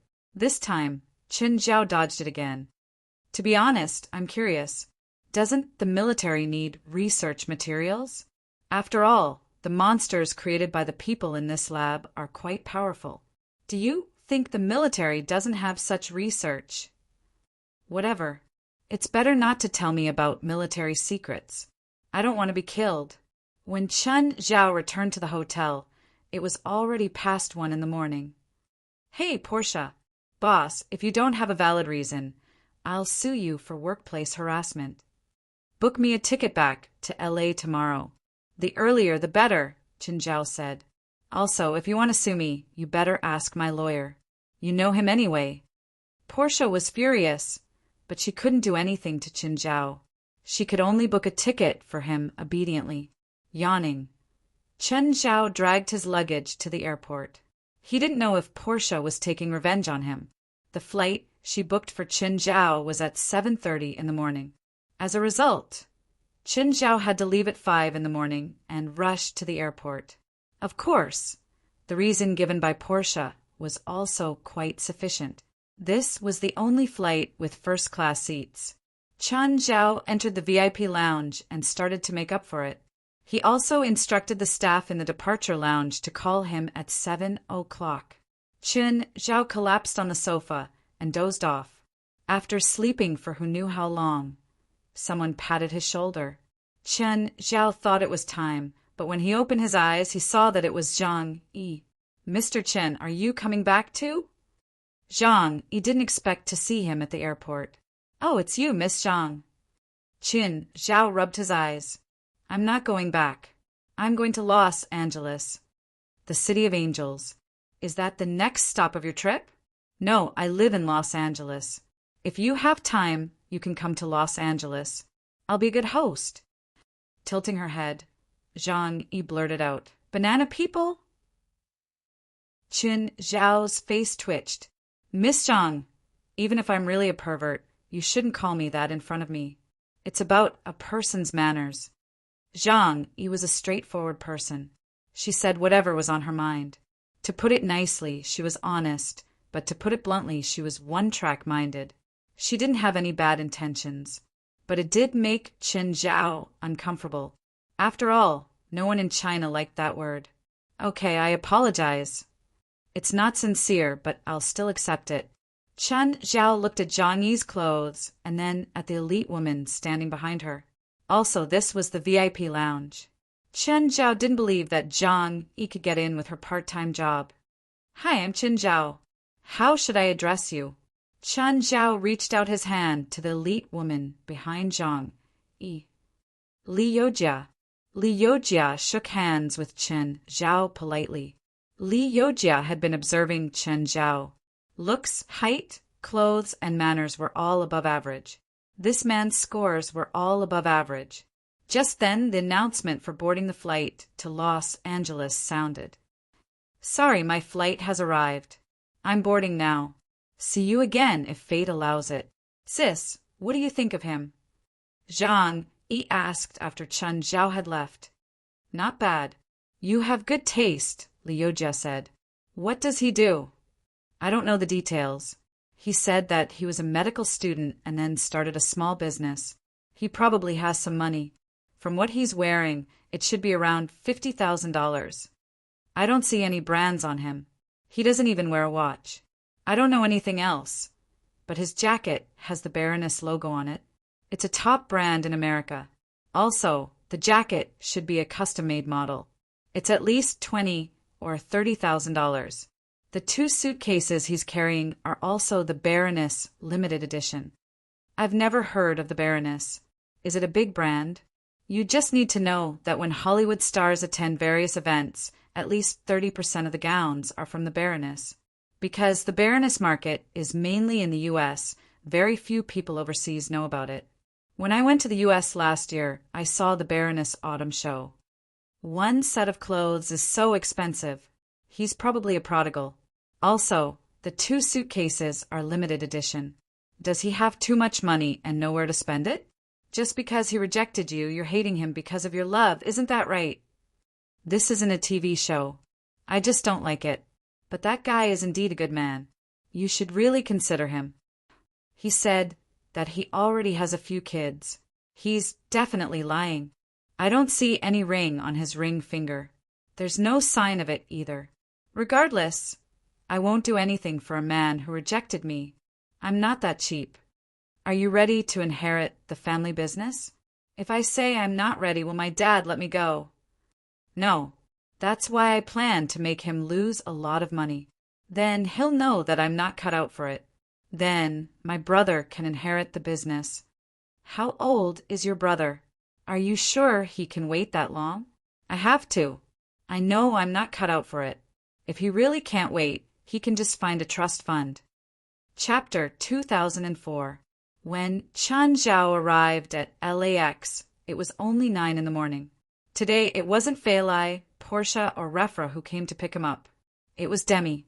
Not long ago, the 2 of them were sworn enemies. Chen Zhao never thought that this woman would come to pick him up. Of course, it was more like a meeting than a meeting. Demi sat in Chen Zhao's car. "Chin, I hope you can keep your promise. This is a check for $10 million. It's from my account. Don't worry." Chen Zhao handed the check to Demi. "No, I hope you can transfer the money to the loan sharks. It's money my father owes to Saint and Finance Company." "Ah, is there a problem?" "Saint and Finance Company? I don't think you need to return the money." "Why?" "Their company has already been dissolved." "That's impossible. I've investigated their company. Their background is very complicated. Also, their boss's family has a lot of influence in politics and the underworld. I chased their boss away. He's probably hiding in some sewer now." "You? Why did you do this to them? Do you have a grudge against them?"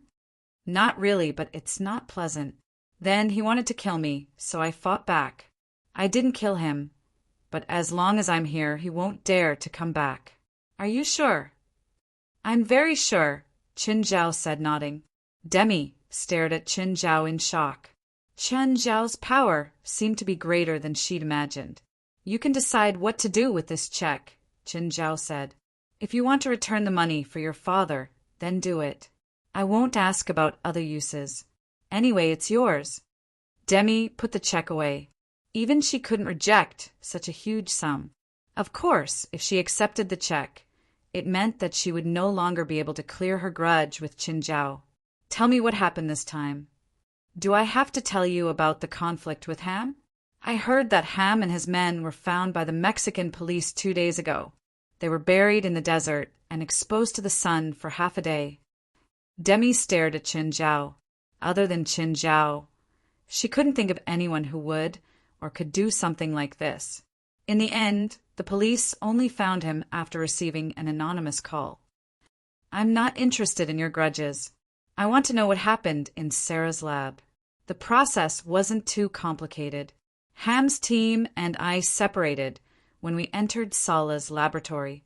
Then, I released a large number of failed test subjects and created chaos in Sala's laboratory. However, Sala's laboratory's defense is very strong. If I hadn't found the self-destruct button in the end, I'm afraid this operation would have ended in failure. Didn't the people in Sarah's lab use the anesthetic fog? Of course, it's not a problem in an open space, but the structure of the underground laboratory has no ventilation. Once they use that kind of mist, it will bring more trouble to themselves. So it's understandable that they didn't choose to use it. The mist also contained the evolution spores, and the researchers were well aware of how dangerous the evolution spores were. Once the fog was used, it was very likely that the entire experimental base would be contaminated. How did Ham die in the end? He died a heroic death, Qin Zhao said. He self-destructed to kill the enemy. There was only relief on Demi's face. There was no regret or pity. To her, Ham's death was already the best news. But the operation wasn't perfect either. Her original plan was to leave a few soldiers alive. But in the end, not a single one survived. Now, she had to worry about how to write the operation report. It was like the police had a shooting report. The military also had similar requirements. Every military operation required a report. Usually it was written by the people and soldiers who participated in the operation. If all the participants died, then the superior military personnel in Gili would be responsible for writing the report. This kind of report without witnesses or material evidence was very troublesome. If it wasn't written well, they might even be court-martialed. Of course, this had nothing to do with Qin Zhao. Qin Zhao drove Demi to the city and left. They'd just finished a deal, so he had to maintain a certain distance. When Qin Zhao returned to Moon Villa, Portia and Zephyr came out to welcome him. "Boss, you're back." "Humph." Qin Zhao turned his head and ignored Portia. Portia was very embarrassed.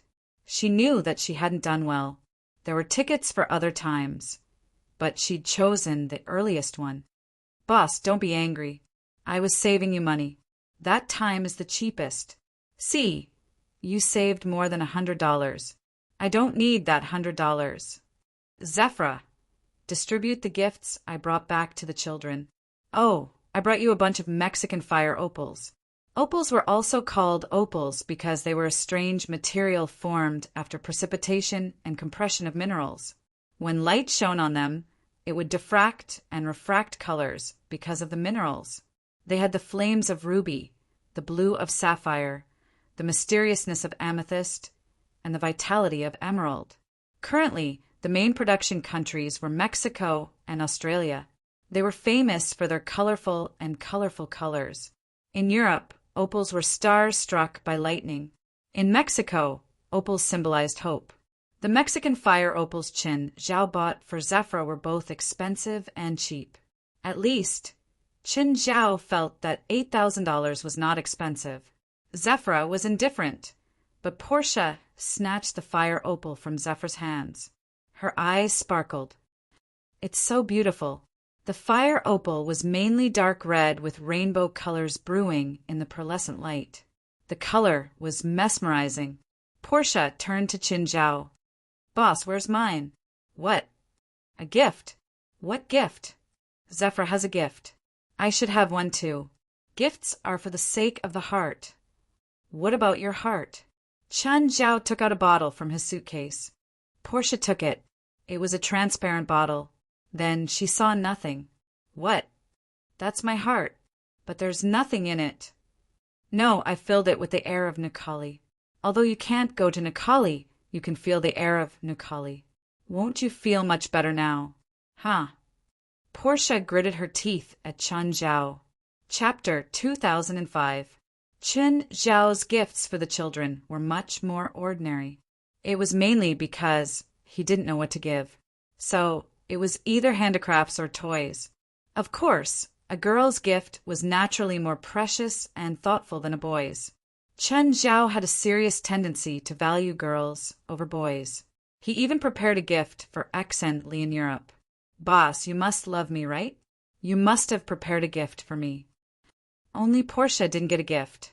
She was very upset. It was just a small prank. Why couldn't she get a gift? Portia, don't be dissatisfied. That bottle of air from Mersicali is the most thoughtful gift in my life. It's an honor that even my family doesn't have. I don't want air. I want a gift. Okay. Your gift is still in the trunk of my car. Take it yourself. Portia happily ran to get it. But when she got it, Portia was angry again. What's this? Is this a suit? Portia couldn't understand it. It was a one-piece suit. It looked like it was for sports.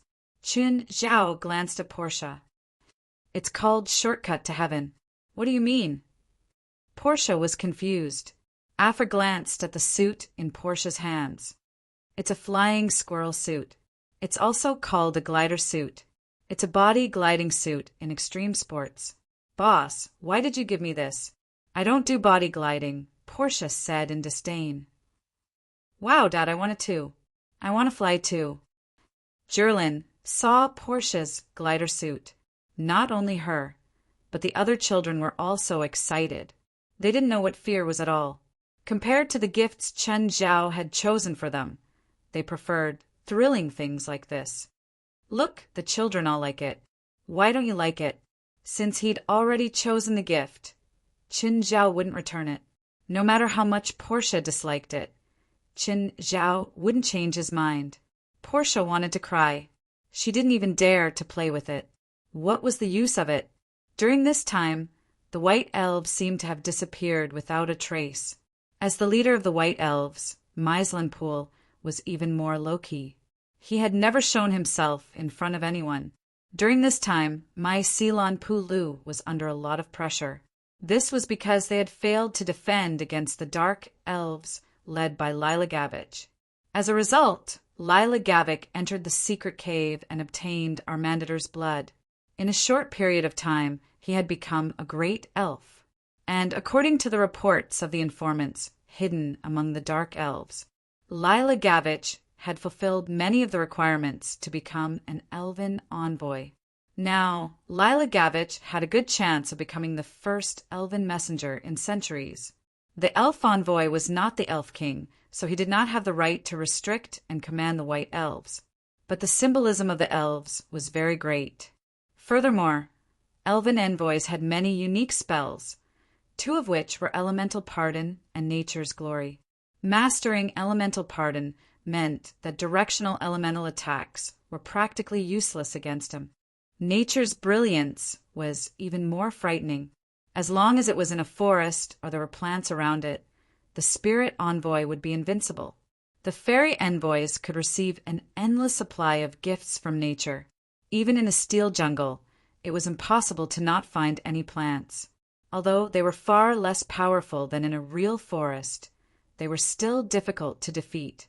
This was definitely not good news for the White Elves and Meislenpool. The White Elves and the Dark Elves had been fighting for thousands of years. Although there was no real full-scale war, that was because both sides were about the same in strength. No one wanted both sides to suffer losses. And in the thousands of years of confrontation, the White Elves had always been slightly ahead of the Dark Elves. But once a great elf and elf envoy appeared among the Dark Elves, the situation would completely change. No one could guarantee that the balance would be maintained when an elf envoy appeared among the Dark Elves. A great elf already had the effect of suppressing and encouraging the lower elves. With the addition of the title of elf envoy, the White Elves would have no chance of winning. Now there were only two solutions. One was, of course, to kill Lila Gavich before he passed the test of nature. But now, Lila Gavich was hiding in a place where even his clansmen could not find him. It was almost impossible to find him. Lila Gavich had always been known for his cunning.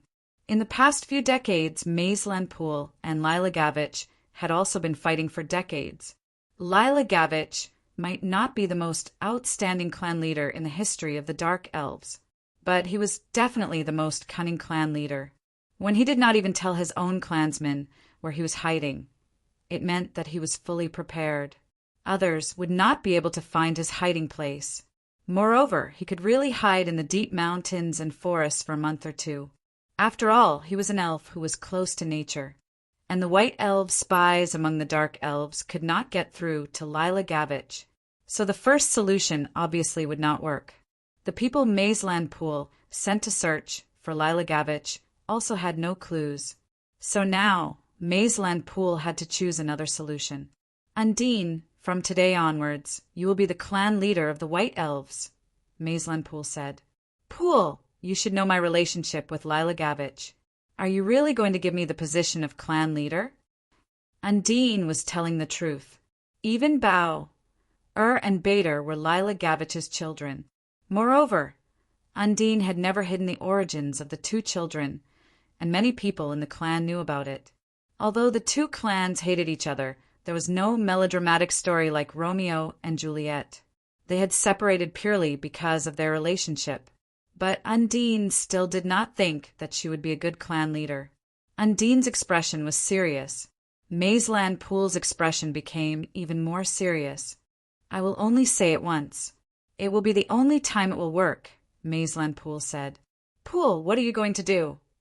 Stop Lila Gavich from becoming the elf messenger. You can't even find him. How are you going to stop him? I don't need to find him. I already thought of another way, Mazeland Pool said calmly. Undine took a deep breath and stared at Mazeland Pool. She could vaguely guess what Mazeland Pool was going to do. You are. Don't say it, even if you guessed it. Words have power. 9 Heavens God Emperor. Chapter 2006. Some cultures were interconnected. For example, reincarnation. Western and Chinese civilizations both believed in reincarnation. Another example was the power of language. In the East, there was a saying that a word could become a prophecy. In the West, there was also a culture of words. Some words would come true when spoken. If these words were spoken by a normal person, perhaps nothing would happen, because the power of magic first needed belief. Only with belief could one have this power. But in the spiritual world, the possibility of something happening or coming true when spoken was very high. So in the spiritual world, some words could not be spoken casually. However, Undine, who had guessed Mazeland's intentions, felt terrible. You're crazy. Do you know the consequences of this? I know. Mazeland raised his right arm. Undine saw that Mazeland's wrist had been cut open.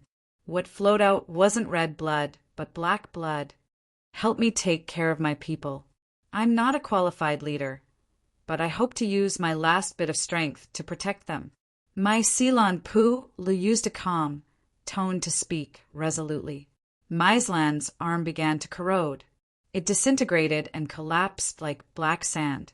This disintegration and collapse continued to spread upwards. Then his body, his neck, and finally his entire body. Mazeland ignored the abnormality of his body and walked towards Undine step by step. He tapped a finger on Undine's forehead. A white rune appeared on Undine's forehead. Undine wanted to stop him, but it was too late. Mazeland Pool didn't discuss this with him at all. He killed himself, and he didn't return to nature. He fell into hell. In the end, Mazeland Pool turned into a pile of black sand and completely disappeared from this world. As the leader of the White Elves, I pardon your great sin. I hope your soul can return to nature, Undine said calmly. She didn't seem to have much emotion in her tone. She didn't agree with Mazeland's actions, but it was meaningless to question or criticize Mazeland now. Mazeland was already dead. As for whether he succeeded or not, he would have to wait until that day to find out. Somewhere deep in the mountains, Lila Gavich suddenly shivered. Fuck, what's with this feeling? As Methlon Pryor had guessed, Lila Gavich had gone into hiding as a savage in the deep woods. This caused him to lose at least 10 kilograms of weight from his original weight of 100 kilograms. He couldn't even eat breakfast, even though he had prepared a lot of food. However, many foods required further processing. Even making coffee required a pot of boiling water. Is it some kind of bad warning? Lila Gavik was a little worried. Logically speaking, no one should be able to discover him here. He had gone to great lengths to hide here. Everything was arranged and prepared by him. He decided not to contact anyone until the test of nature arrived. He would only contact Qin Zhao on that day. This would also ensure the greatest degree of safety. However, the sudden chill made Lila Gavik vaguely sense something. He did not understand where this sense of danger was coming from. He didn't know what went wrong with him. Right now, he didn't dare to contact anyone, let alone ask for information. After all, whatever he did now was risky. The best choice was to do nothing. No matter how he thought about it, Lila Gavik still felt uneasy. He didn't trust his own people now because he knew that there were white elf spies among them, just like how there were white elf spies among the white elves. So he decided to find Qin Zhao. As long as Qin Zhao didn't change his mind, he would be fine. Qin Zhao was his greatest trump card and also his greatest guarantee. "Hello, Mr. Chen, it's me. Are you going to give birth?" Qin Zhao teased. "I'm not going to give birth. I'm going through a tribulation." "Okay, where are you now?" "I'll go over now." "No, I'm not going to give birth now." "No, I'm not going through a tribulation now either." "Then why did you call me? Are you asking about me?" "I suddenly had a bad feeling just now, as if something had happened, so I wanted to ask Mr. Chen if you've changed your mind." "No, I won't change my mind," Qin Zhao said. "What if the white elves give you an offer you can't refuse? I'll finish what I promised you first, and then kill you." "Mr. Qin, no matter what they offer, I'll pay double after it's done." "Okay, I'll tell the white elves what you said." "Tell them for what?" "They'll definitely offer a higher price, and you'll have to pay double." "Mr. Qin, this joke isn't funny." "Okay, I don't want to waste time with you. I'm helping you this time because I owe you. Whether it's you or the white elves, there's nothing worth thinking about. That's all." Qin Zhao more or less knew about Lila Gavik's businesses. Although they were quite profitable, they were all industries with a certain degree of pollution and danger. Qin Zhao really wasn't interested. He couldn't offer anything that interested him. After hanging up, Qin Zhao glanced at Feilai at the table. "Feilai, it's late. Don't you have work today?" "I asked Robio for leave." "Leave? Are you not feeling well?" "No," Feilai said. "I'm going to Mirror Lake. The house is finished, but I haven't checked the feng shui yet. If I wait until the surrounding landscape is done, I won't be able to change the feng shui." If Feilai hadn't mentioned it, Qin Zhao would have thought that she'd forgotten about her identity as a feng shui master. "Okay." Qin Zhao shrugged helplessly. A while later, Portia and Zephyr arrived too. After breakfast, everyone went straight to Mirror Lake. "Fellwood, are you at the construction site now?" "I haven't gone yet." "Mr. Chen, are you coming today?" "Yes, Feilai and I are going." "You should come as soon as possible." "What's the matter?" "Feilai has any requests for the villas, surroundings later. Just listen and do as she says." "Okay, I understand." Fellwood remembered that Feilai had also made her own requests when Minghua Villa was completed last time. Qin Zhao had said the same thing. He just listened and didn't have to raise his professional concerns. He would do whatever Feilai asked.